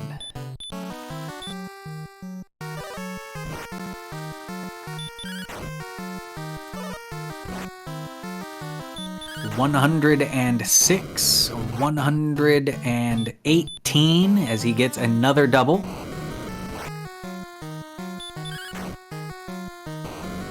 $128. I like the 10s because they're easy to add. $139, I think.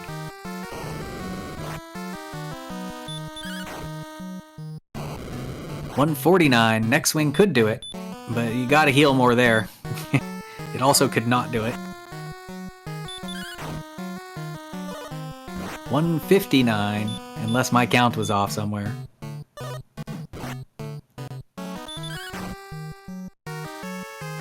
$168 is my count, well over the Dragon Lord's threshold. Get those GGs out.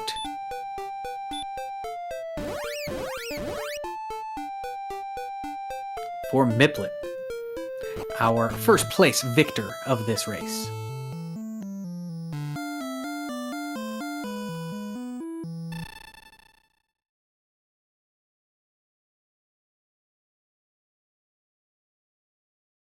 And thus the tale comes to an end unless the dragons return again. 1 hour, 9 minutes, and 58 seconds for Miplet.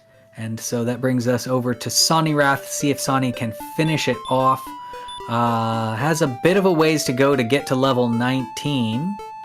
But we know that there's lots of stuff in Charlock to get along the way, so we'll see how Sonny goes about this.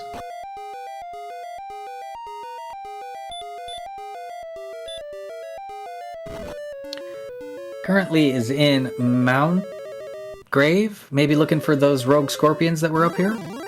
I don't think he's missing any stuff. He was in Charlock earlier.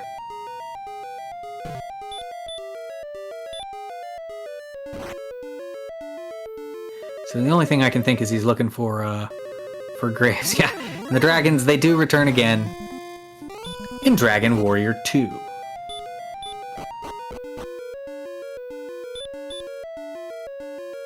And Dragon Quest II Remake.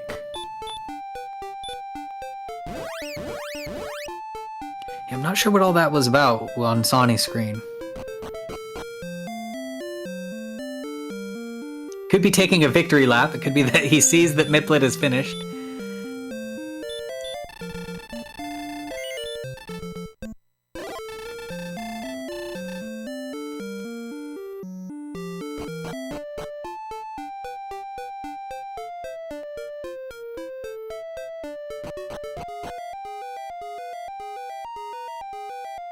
He's back to the swamp here, which I think is the path to Charlock. I think you have to go through the swamp to get there.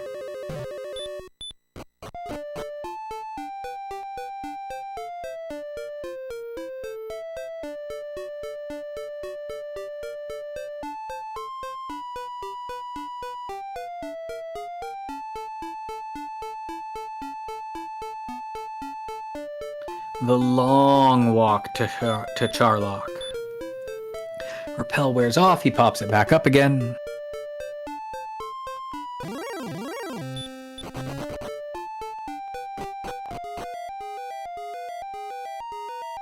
And alright, he's back in.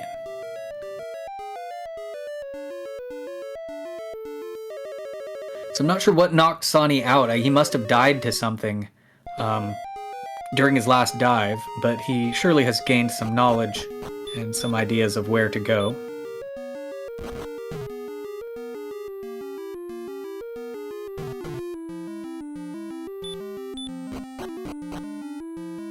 Moving with purpose to the next stairwell.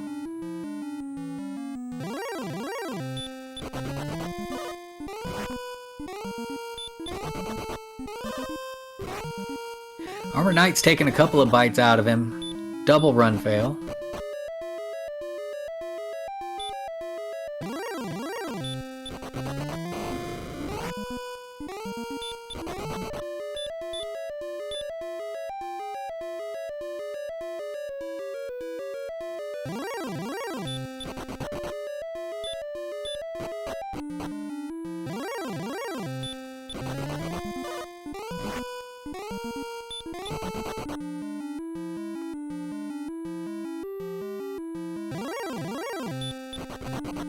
Interestingly, Sonny was just on this floor, but on the inside of the spiral, and now the U is the outside of the spiral. Takes him to this room.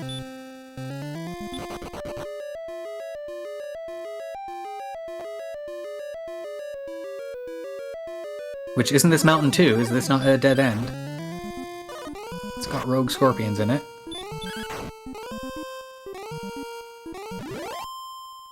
Not gonna say no to 344 experience points. But I do think that this is dead end floor. I think this is mountain 2. The Baja Blast floor, Mountain Dew.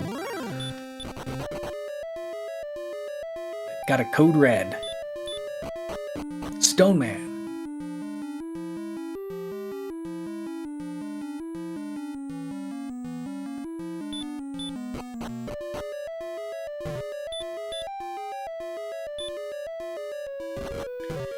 Sonnywrath radiating the radiant spell.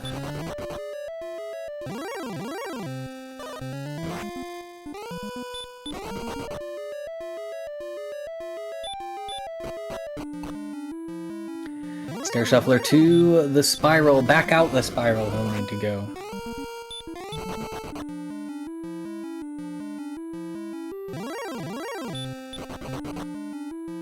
Doesn't want no wizard XP. I'm gonna regret that. 18 at 124. Yeah,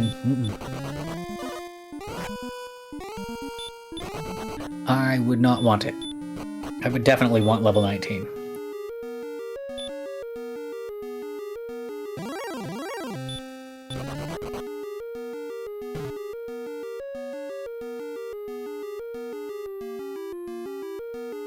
I think Sonny Rath now trying to think. I don't know if he's got notes written down, but like, which path haven't I gone?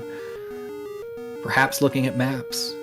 There we go. I think we're going the right way, because I recall seeing this chest just before Miplet went there. Yeah, now he's in the lightning bolt.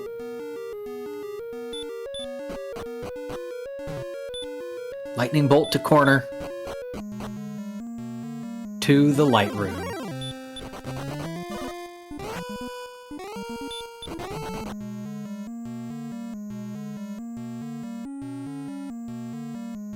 Sonny making his way to the inn and then deciding against it.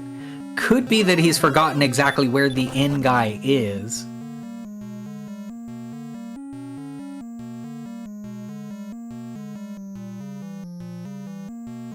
Yeah, it looks like that's exactly what happened.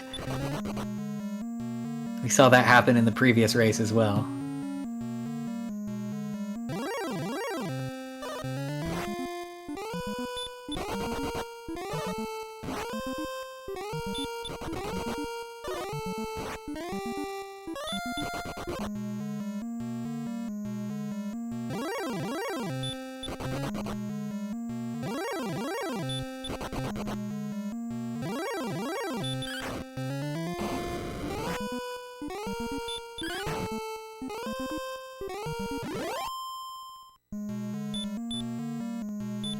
There we go. There's that wizard. The hero of the bottom floor really is the wizard, given that 300 experience points and making it viable to grind down here if you need to, which they kind of do.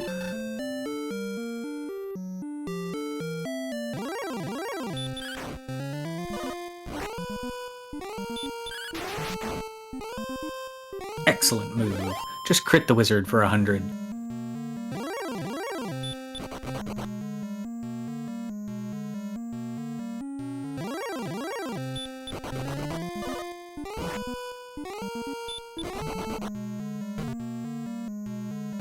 So Sonny's really only wants the wizards. He's running from everything else. Pretty smart play there. Spend the fight time on the thing that gives the good XP.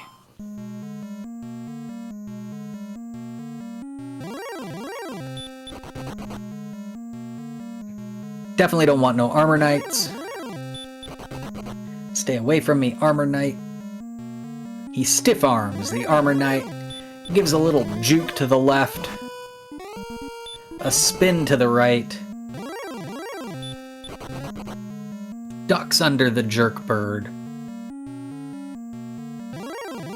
And makes the first down on the stone man. He runs from it because he knows the stone. I think he's seen the stone man somewhere else before. He also, just like Miplet did, knew it gives 130 or so experience points. So let's get our level on the wizards, so that the stone man gives me the level before my Dragon Lord fight.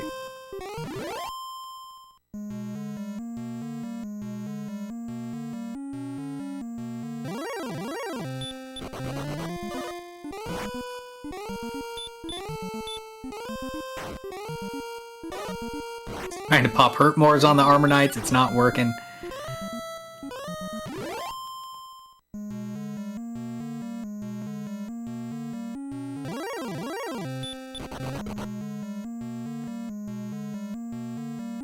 Wizards are being a little bit shy today, though.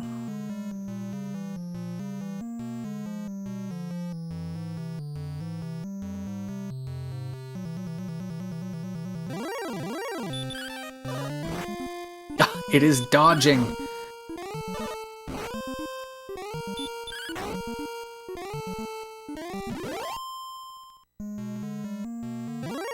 Alright, so now he wants Stone Man. Puts it to sleep.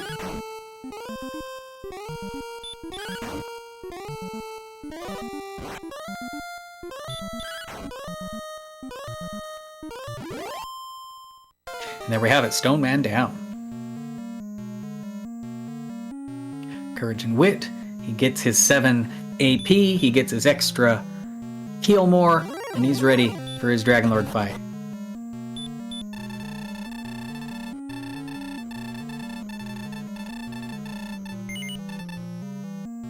Thou art a fool!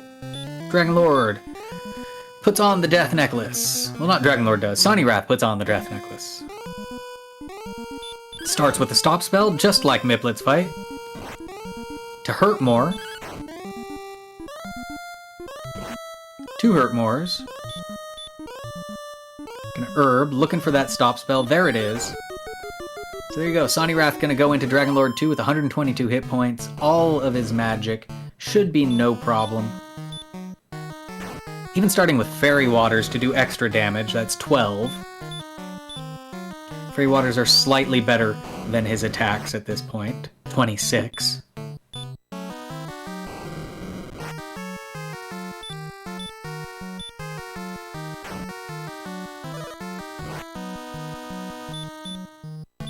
$38.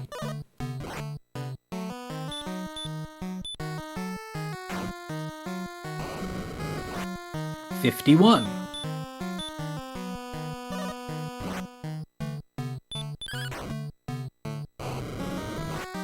$60.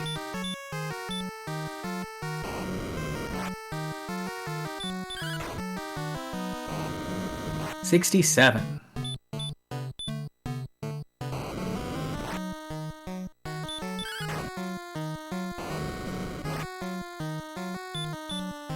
$81.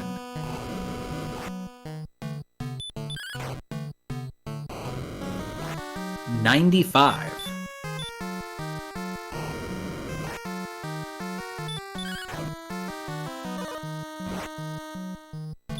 $108.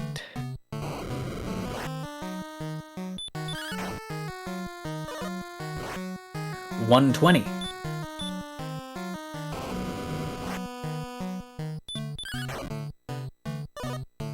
$128.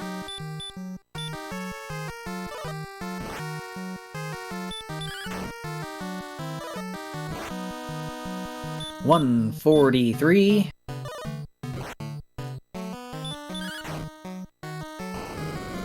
$153.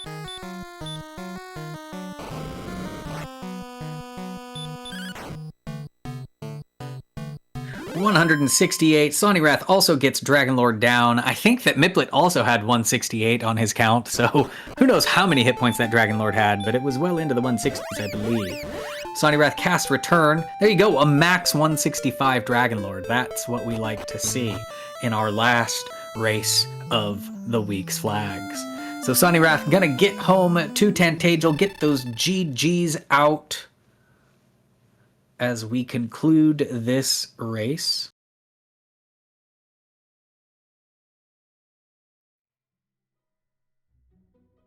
Now, there was another player, Yakko Wacko, in this race as well, and I'm going to go ahead and confirm now that he did put in a forfeit DNF shortly after this finish came in. So this is the final matchup, 109.58 for our winner Miplet, and then second place for Sonnywrath, 11 at 1 hour, 23 minutes, and 48 seconds. A very good race for both of our runners. Super exciting to watch. Just that really good, XP. Where was the XP at? And being able to get that experience points. They definitely had different routings along the way, so that was also fun to watch. And just all in all, a nice Dragon Warrior here. We are going to have, after this, I believe it's slated to start at at 5 o'clock or 8 o'clock if you're Eastern, but there will be a preview show for the next week that will let us know where our brackets are going to be seated so that we can see who the matchups are going to be for next week as we step into the the elimination phase. Let's just say that, the elimination phase of this Winter League tournament.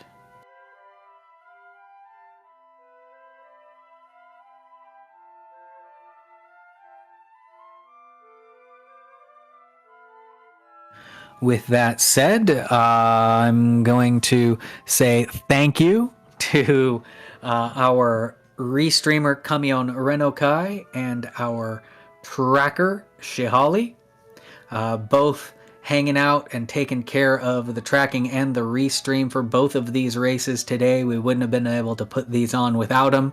I'm Velu V. I've been here chatting with you about these races today, so thank you to me too, and of course all of our runners and our tournament admins, and of course all of you out there in chat that are watching this. That race, or not race, but reveal show is going to be in about 20-25 minutes, so just we're not going to raid out from here, just kind of hang out. We might play some music in the background. They might kick it early on a load screen while they get prepared, but definitely thank you so much for checking out this race, and I am going to call this an evening, and I'm looking forward to watching the reveal show in about 20 minutes. Thanks so much for watching. Have a great night, everybody.